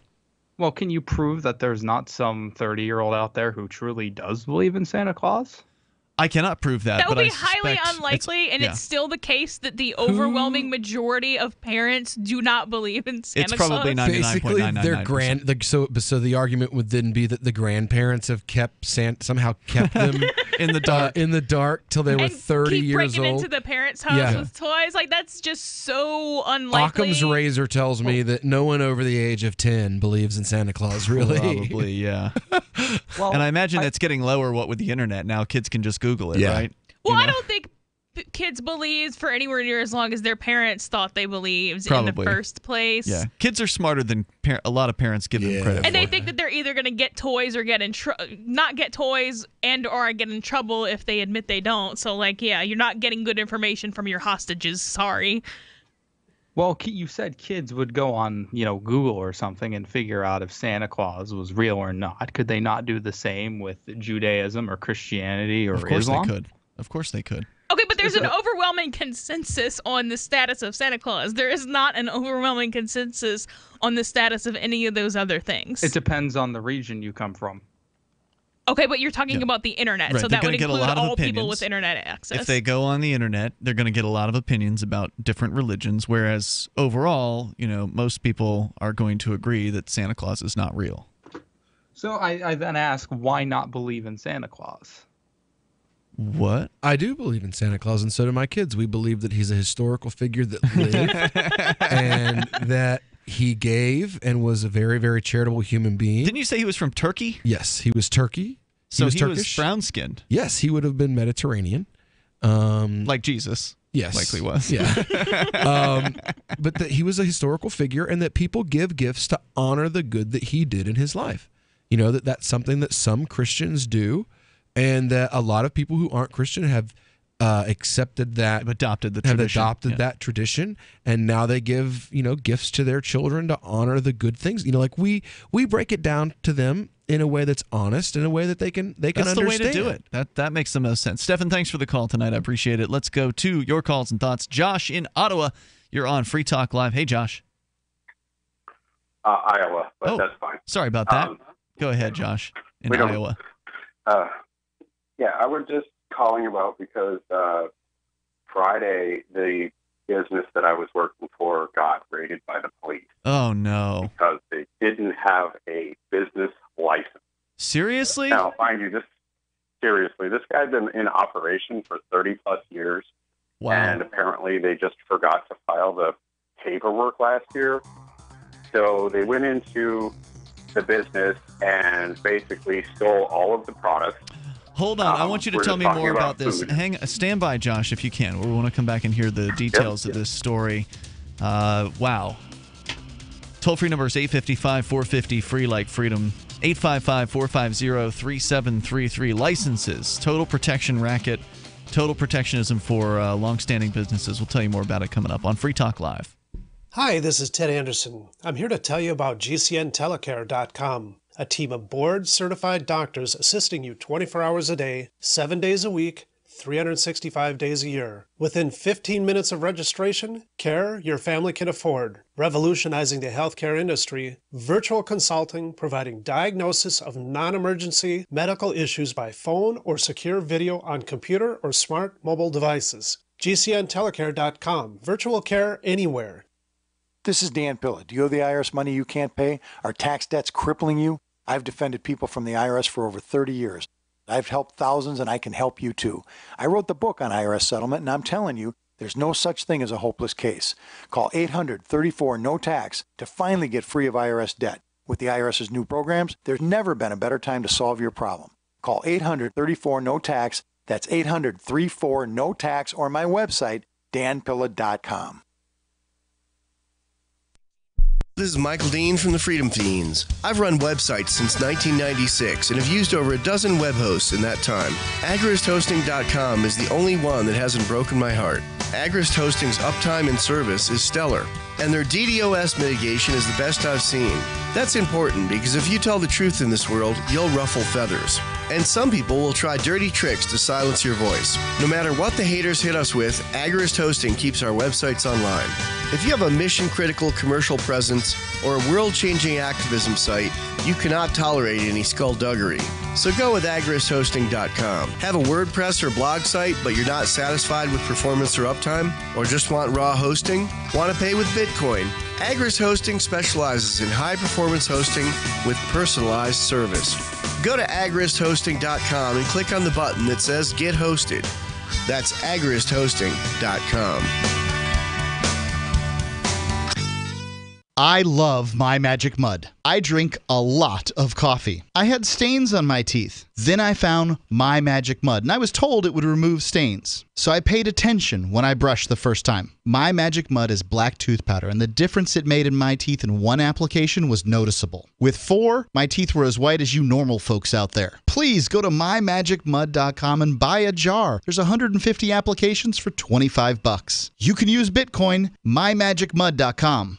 There are lots of ways to listen to Free Talk Live. Our podcast has been around since podcasts began, and now the FTL feed is loaded with content besides our full show archives. Did you know that we make it easy for you to customize your podcast subscriptions? We have different feeds, one that includes only our full shows, one with just the Daily Digest, and one with just the Edgington Post. You decide what you listen to. It's quick and easy to customize your feeds at feeds.freetalklive.com. That's feeds.freetalklive.com. Is spreading the message of liberty, cryptocurrency, and peace around the globe worth $2 per month to you? As you may already know, in addition to our internet feed, LRN.FM broadcasts on free-to-air satellite across North and Central America, as well as Sub-Saharan Africa. And we've been available on satellite for free 24/7 since 2010.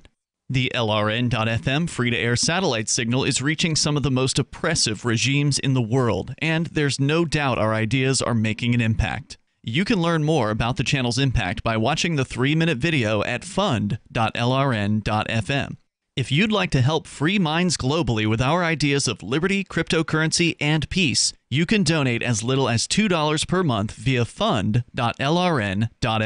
You can help us continue and expand our satellite broadcast to multiple continents. Visit fund.lrn.fm today, and thank you for your help. Don't forget to share the link on social media. That's fund.lrn.fm. You can connect with the Liberty Radio Network via our Facebook page at facebook.lrn.fm. That's facebook.lrn.fm.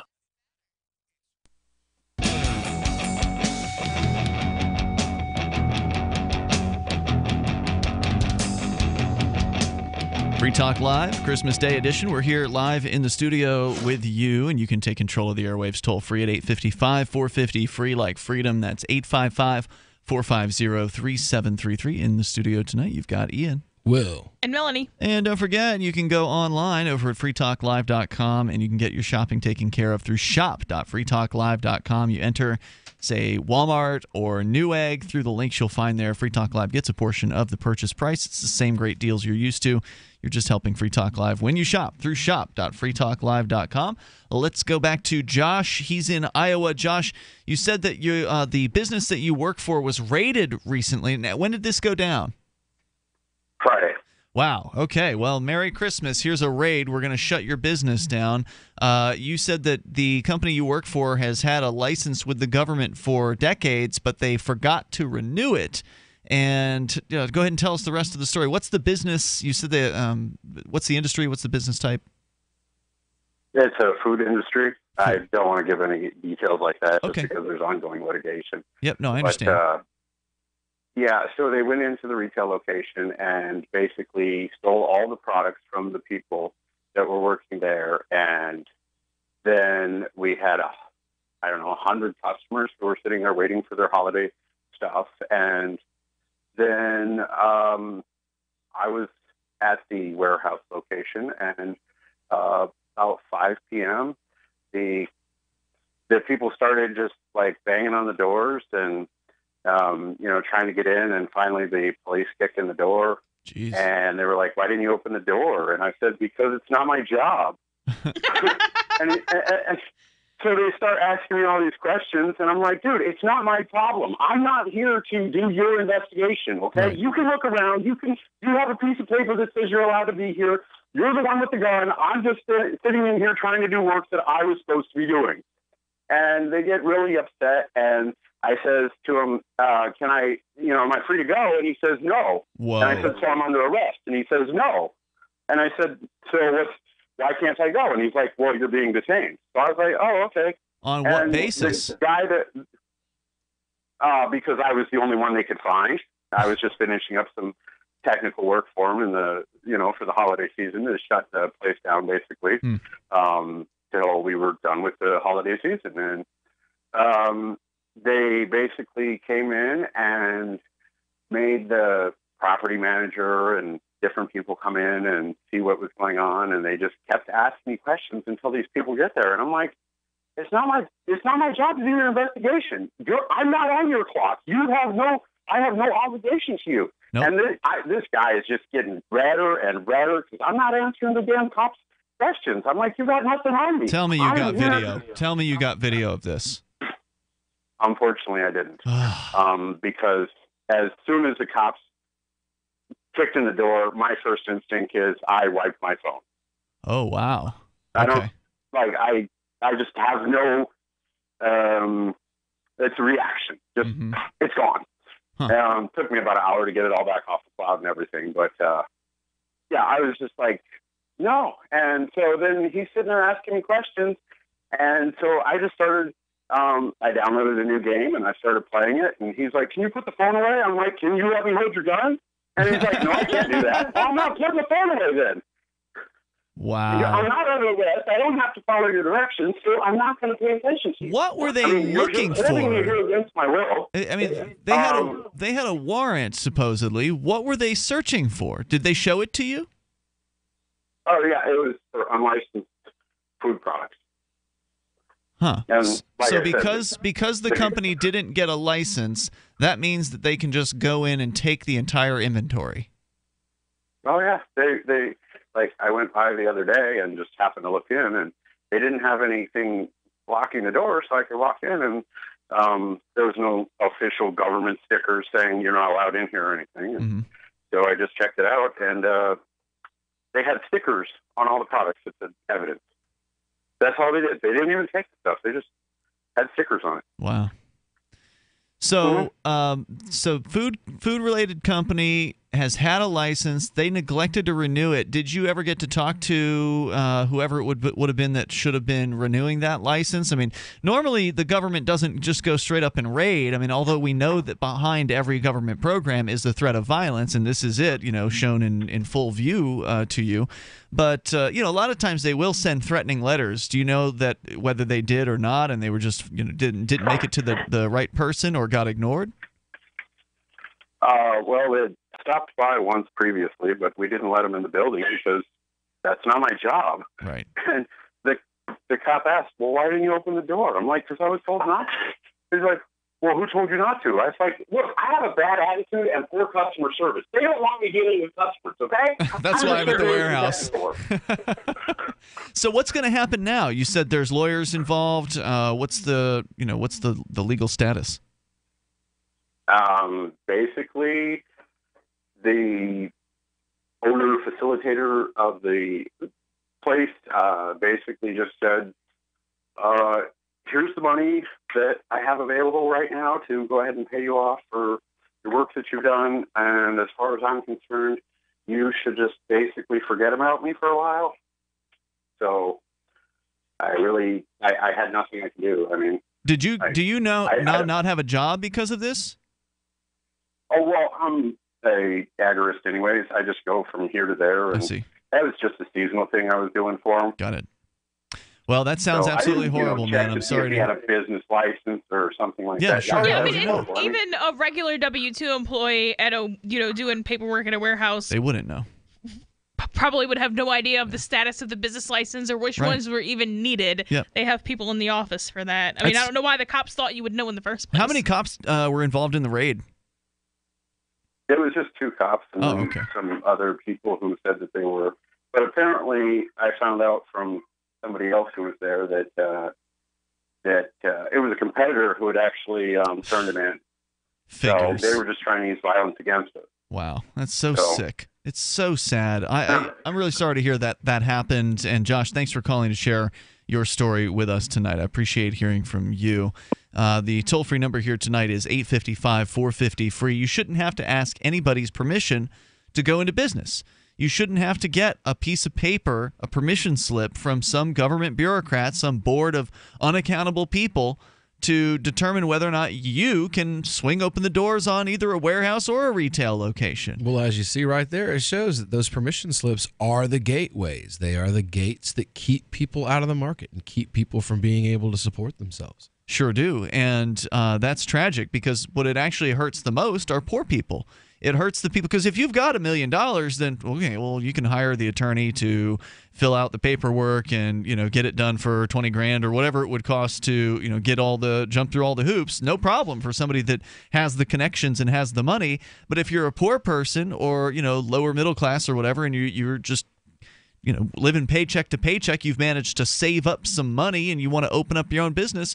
Well, sorry, you're going to need to jump through all these regulatory hoops. You need licenses. You got to have if you're going to open a restaurant, you got to have all this special restaurant equipment. You got to have all these mandated things that some other restaurateurs who got on the restaurant board, the government restaurant advisory board, or whatever they call themselves, the regulatory board, and they decided that you have to have all this equipment. Of course, they decided that in tandem with their buddies in the equipment industries to make sure that you have to go and get the vent hood or the $200,000 exhaust or whatever other things that they require. Whether you actually need those things or not for your business model is a completely other question, and the government isn't concerned with that. They just want to set these barriers so high that the average person cannot afford to cross them, which means that keeps a bunch of people out of business who otherwise would be willing to take the risk. They'd be willing to risk, because when you're doing a business, when you're creating a business, especially in the restaurant business, you're taking a huge risk and you could lose it all.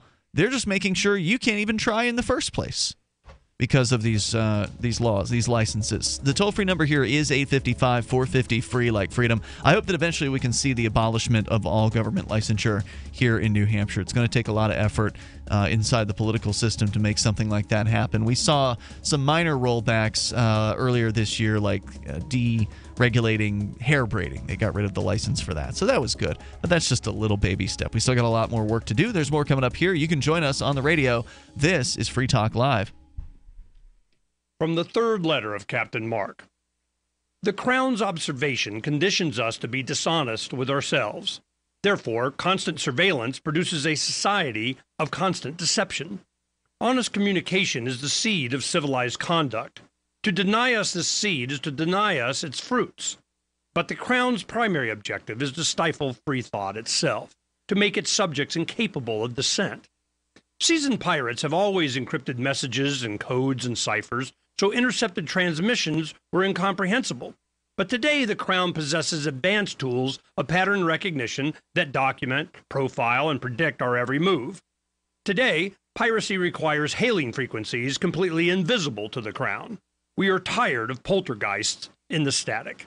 Looking for a community of like-minded scoundrels, or just want some swag to let the Crown know what you think of it? Join the conversation at pirateswithoutborders.com. Have you ever wondered who the second person to discover gravity was? When you're in the mood for a treat, would you go to the second best bakery in town? Or how about the name John Breckenridge? Recognize it? If you don't, that's because he came in second to Abraham Lincoln. The firsts are first for a reason. Just how ID Stronghold was the first to create the technology to protect your credit cards from thieves with RFID chip scanners. ID Stronghold products block signals from those scanners, so thieves can't capture your critical data. Get a stronghold on your personal information and protect your family too. Don't settle for the second best wallet. Pick up ID Stronghold wallets for everyone on your list this holiday season. They're the perfect stocking stuffer, with leather wallets starting as low as $20 on Walmart.com, eBay, Amazon, and QVC. Save 10% by using coupon code PRESENT for a limited time. That's coupon code PRESENT only on IDStronghold.com. IDStronghold.com. Gourmet chef Ted Allen is here. He's the author of the new cookbook, Pretentious Foodie Bullshit, and he's going to show us how to cook some fussy little foodie dishes for you and all your asshole friends. Welcome back to the show, Ted. What sort of stupid, over-elaborate, fancy-ass meal are you going to make for us today? We're going to cook one of the very most pretentious dishes in my cookbook. Oh. It's a stupid, trendy piece of fish coated in some kind of nut you've never heard of, served alongside a puree of baby something or other. Oh, great! That's annoying. Let's get started. Okay, have at it. First, it's very important to choose the most expensive type of fish you can find for some vague environmental reason that you can then pair it back to your faux intellectual gay wad dinner party guests. Okay. And now I assume all these other ingredients are organic and locally sourced and all that bullshit. Oh, yeah. Now, what about the pureed baby turnips, Ted? You must blanch them for 30 seconds, then you shock them in an ice bath. Peel them, then boil them again with a little sugar, thyme, and a pinch of salt. This is the Onion News Network. The three most important things you can do for Free Talk Live are: 1, share one episode a week on Facebook or in some other social networking site. 2, Buy the things you buy online through shop.freetalklive.com. 3. Give $5 a month to the AMP program. It's my firm belief that Free Talk Live's AMP program is the best use of your charitable dollar among liberty-oriented organizations. Support all the organizations you love. But make sure you give $5 a month to AMP at amp.freetalklive.com. Ross Ulbricht was convicted in early 2015 of running the infamous Silk Road Underground Market. The Silk Road was a gift to humanity and helped reduce the harms brought on by drug prohibition. For this good deed, Ross has been sentenced to life in prison with no possibility of parole. Now, an appeal is Ross's only chance, and he needs your support. Please visit freeross.org, where you can contribute via various methods, including Bitcoin. Visit freeross.org. That's freeross.org. While our satellite channel is free to listen to, it's not free for us. You can help us cover our satellite costs with the chip-in on the right side of the page at lrn.fm.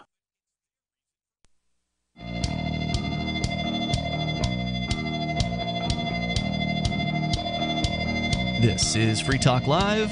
You can dial on in toll-free and join us here at 855-450-FREE. Even in these remaining moments on this, the live edition of Free Talk Live on Christmas Day. We will take your calls about anything you want to discuss. In the studio with you tonight, you've got Ian. Will. And Melanie. We're going to continue with your phone calls and thoughts here in moments. Also, I did mention the story about Edward Snowden. He's got an app, and I hope we get a chance to tell you a little bit about it coming up here tonight. But first, we go to your phone calls and thoughts. Sarah is on the line in New Mexico. Sarah, you're on Free Talk Live. Go ahead. Yes, I'm kind of bewildered that they make such a big deal about the 3 people killed in the Amtrak accident. Haven't heard about this. Like this. Oh, is this the thing where the train went off the rails in, what was it, Seattle or something like that? Right, from Seattle to Portland, Oregon. But my point is that, 23,000 people were killed in, driving freeways all last year. Yeah, I don't imagine there are very many train accidents or train deaths. I mean, there aren't that many people riding on trains in general, but regardless, it's probably a little more safe to ride a train than it is to drive a car. That'd be my guess. I mean, I haven't looked at the numbers. Well, that's what I'm saying. How many people really get killed on train accidents as opposed to 37,000 people a fraction. Were killed last year? A fraction. But the reason why it gets news coverage is because it's newsworthy. Because there are 37,000 accidents or whatever, that's not that newsworthy. It happens all the time. But with a train coming off the tracks, that's visual, it's unusual, it's something that, if it bleeds, it leads, as they say in the local news. That's something that's going to get national level news coverage because it's very rare that trains will fly off their tracks and go crashing to the ground. So that's the reason why it gets the attention it gets. But 37,000 is the death. I'm not talking about accidents. Oh, deadly accidents. People that are dead from auto-related accidents. It's still common. I mean, 37,000 is still something that happens often. And when you're putting a newscast together, you got to go with the stuff that's unusual. You've got to go with the stuff that's going to attract attention. I mean, if it's a small town and somebody dies in a terrible car wreck, that's probably going to make the news because it's a little bit more rare there. But you're not going to see that headline syndicated out to the state paper or, a bigger paper for a larger region. It's just not likely that that's going to get the same level of coverage. Right, but so what I'm saying is that why are we so willing to accept automobile accidents and our freeway designs that are awful? So they give us 10 seconds to change over 3 lanes to get to another freeway, and you either miss the exit or you're scrambling around and causing all kinds of accidents. It's almost now, is that something you imagine? Because you've never actually driven before, right? No, yes, I have driven. Oh, you have? I have driven on these freeways, and it's like a nightmare. It's like a killer. You get nightmares trying to think about how you got on the freeway without killing yourself. And you definitely don't sound like somebody who should be driving. I mean, if you're terrified or petrified to get out into traffic, and I do understand where you're coming from. Sometimes if you're in an unfamiliar area and you don't know, how long you have to merge or whatever, or whether the lane you're in is going to disappear, and you have to be forced to turn one direction or another against your intentions. I mean, you can get into some tricky situations, no doubt about it. But if you're ever in a situation, you can just slow down a bit, and then you have more time to make the decisions that you need to make. Unless slowing down will actually put you in greater danger, which in some cases it can. If you're getting onto an interstate, for instance, that could actually put you in greater danger. But if the attitude is fear surrounding driving, you're probably not the person who should be behind the wheel. You should probably be hiring people who are professionals to drive you places if you have somewhere to go. Thank you for the call tonight, Sarah. The toll-free number, 855-450, free like freedom. David is on the line, also in New Mexico. Go ahead, David. Hey, yeah. So let's go back to the Christmas spirit and talk about state-sponsored child trafficking.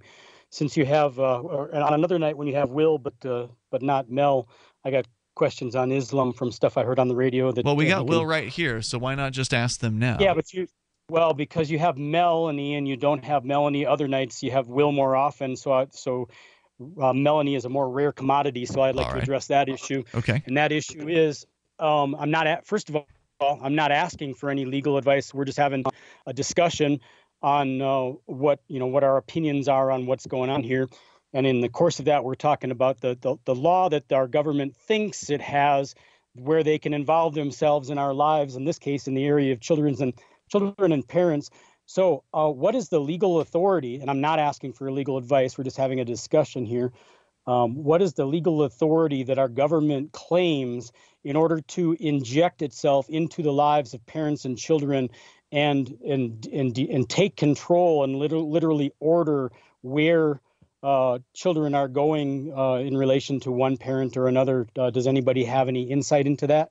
Okay, so my area is not family law, so that might be better asked of someone who that is their area, but I would imagine that your state has laws on the books granting itself that authority. Right. I mean, that's what we're talking about when it comes to all government, right? Whether it's the one department or another department, it's always men with guns who are backing up the opinions of legislators. And that's all the law is, as Mark Stevens from Adventures in Legal Land has pointed out, and I think very adeptly, that laws are nothing more than an opinion backed by a gun. And so that's where it comes from. It comes from the barrel of a gun, as, was it Chairman Mao, I think, is famous for saying, from China way back when. But we can, one thing we can trace it back to is and I know that you, as libertarians, you don't necessarily agree with the law, the way the country is set up. But what I'm talking about is that until we change it, we're bound to live within it. So I'm addressing the structures of it. This country was founded to some degree on freedom, as evidenced by a Declaration of Independence and a Constitution. And the Declaration and the Constitution together would appear to protect the sovereignty of individual rights, especially parents' rights. It would appear that way. You're right. But unfortunately, it's being enforced by men with guns who don't want to enforce it on themselves and don't want to hold themselves accountable in any way, shape, or form. So all of the wonderful language is really, kind of not really worth that much. Well, true, except that there are things that are in the Constitution that the state governments or any other government don't attempt to do. They don't attempt at this point to move military troops into your home. However, they have attempted to do what I said that appears to be protected as well, and that is dictate where children will live. They will dictate all kinds of things. And we just had a guy call in to say that his business got raided because they didn't send in a piece of paper to the government. I mean, these people rule by force, they rule by violence, and that's what governments do. And it's tragic when children get involved, but it's equally as tragic when a businessman gets all of his product taken off of his shelves because of another paperwork violation. Thanks, David, for the call tonight. The toll-free number, if you want to join us, 855-450, free, like freedom. Well, you got that one guy that he just went out. He just went and got he got what he needed for his business for a day's worth of business. So it was a $9,000 deposit that he made every day. Oh yeah, and the government literally came in and he was able to prove that he wasn't doing it for any purposeful reason other than this is just what my business really kind of uses in a day, But it cost him thousands of dollars in legal fees in order to fight. I mean, he may as well have just suspicious gave them activity the money to begin with. Yeah. Because what happens in that case is the bank will file what they call a SAR, a suspicious activity report, against somebody who's, in their opinion, trying to avoid reporting requirements, which would be making a less than $10,000. I've actually gone to a bank and deposited like just under $10,000 because that's what I've had, and asked them like, this looks funny. Can we just file the papers anyway? And they told me no. The cash transaction report papers, you mean? Yeah.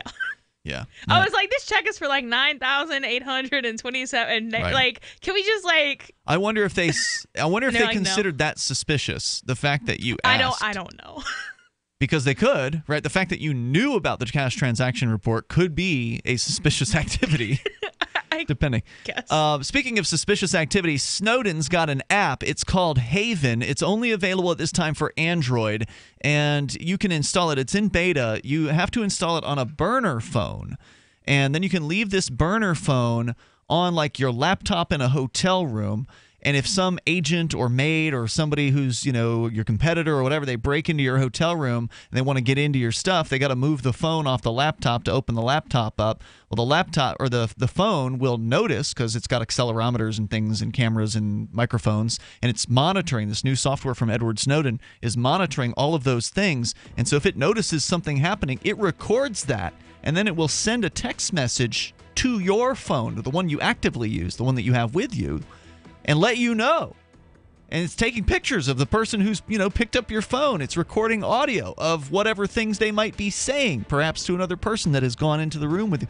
So very interesting technology. It's getting reported on various different tech blogs. It's called Haven. Just search for that with Edward Snowden. You'll probably find it. We'll see you tomorrow night. There you go. Since time began, tyrants have taken aim at personal liberties. Now there's a movie that aims back.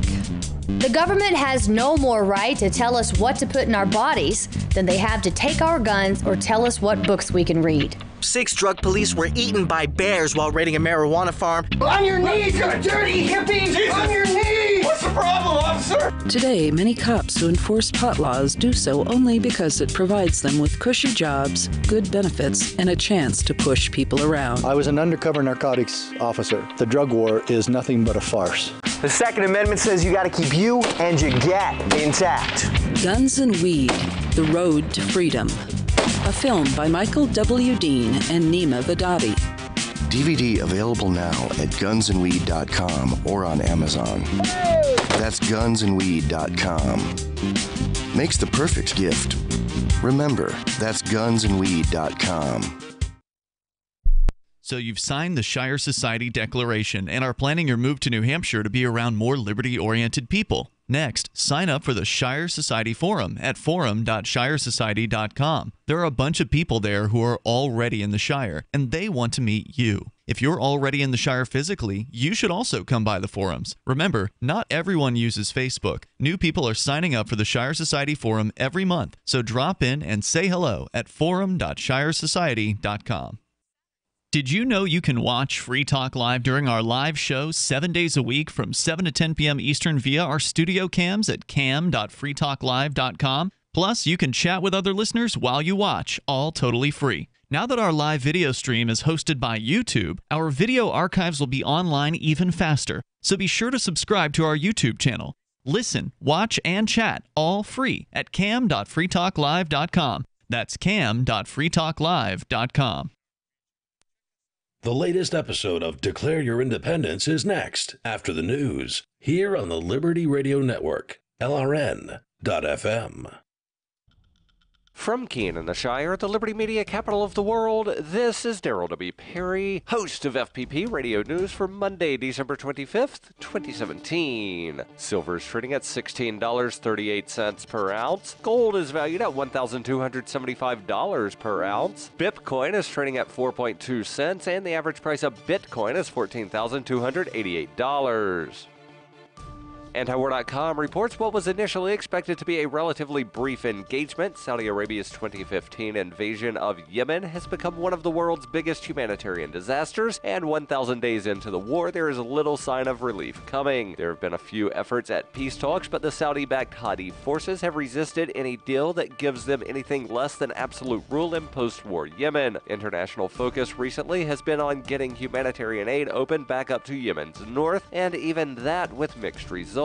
Saudi war crimes have brought attention not just to the Saudis, but to the U.S. and Britain, who have both been selling arms to the Saudis. The U.S. in particular has been supporting the Saudi war from the beginning. Pentagon officials defended continued U.S. support for the Saudis, denying targeting involvement in the many civilians killed, and claiming the mid-air refueling exercises were about protecting the Saudi border from the Shiite Houthis. Are you an advocate for free market money? Do you promote Bitcoin as an alternative in a fiat-centric world? Then you need Spendabit in your arsenal, the search engine for things you can buy with Bitcoin. Spendabit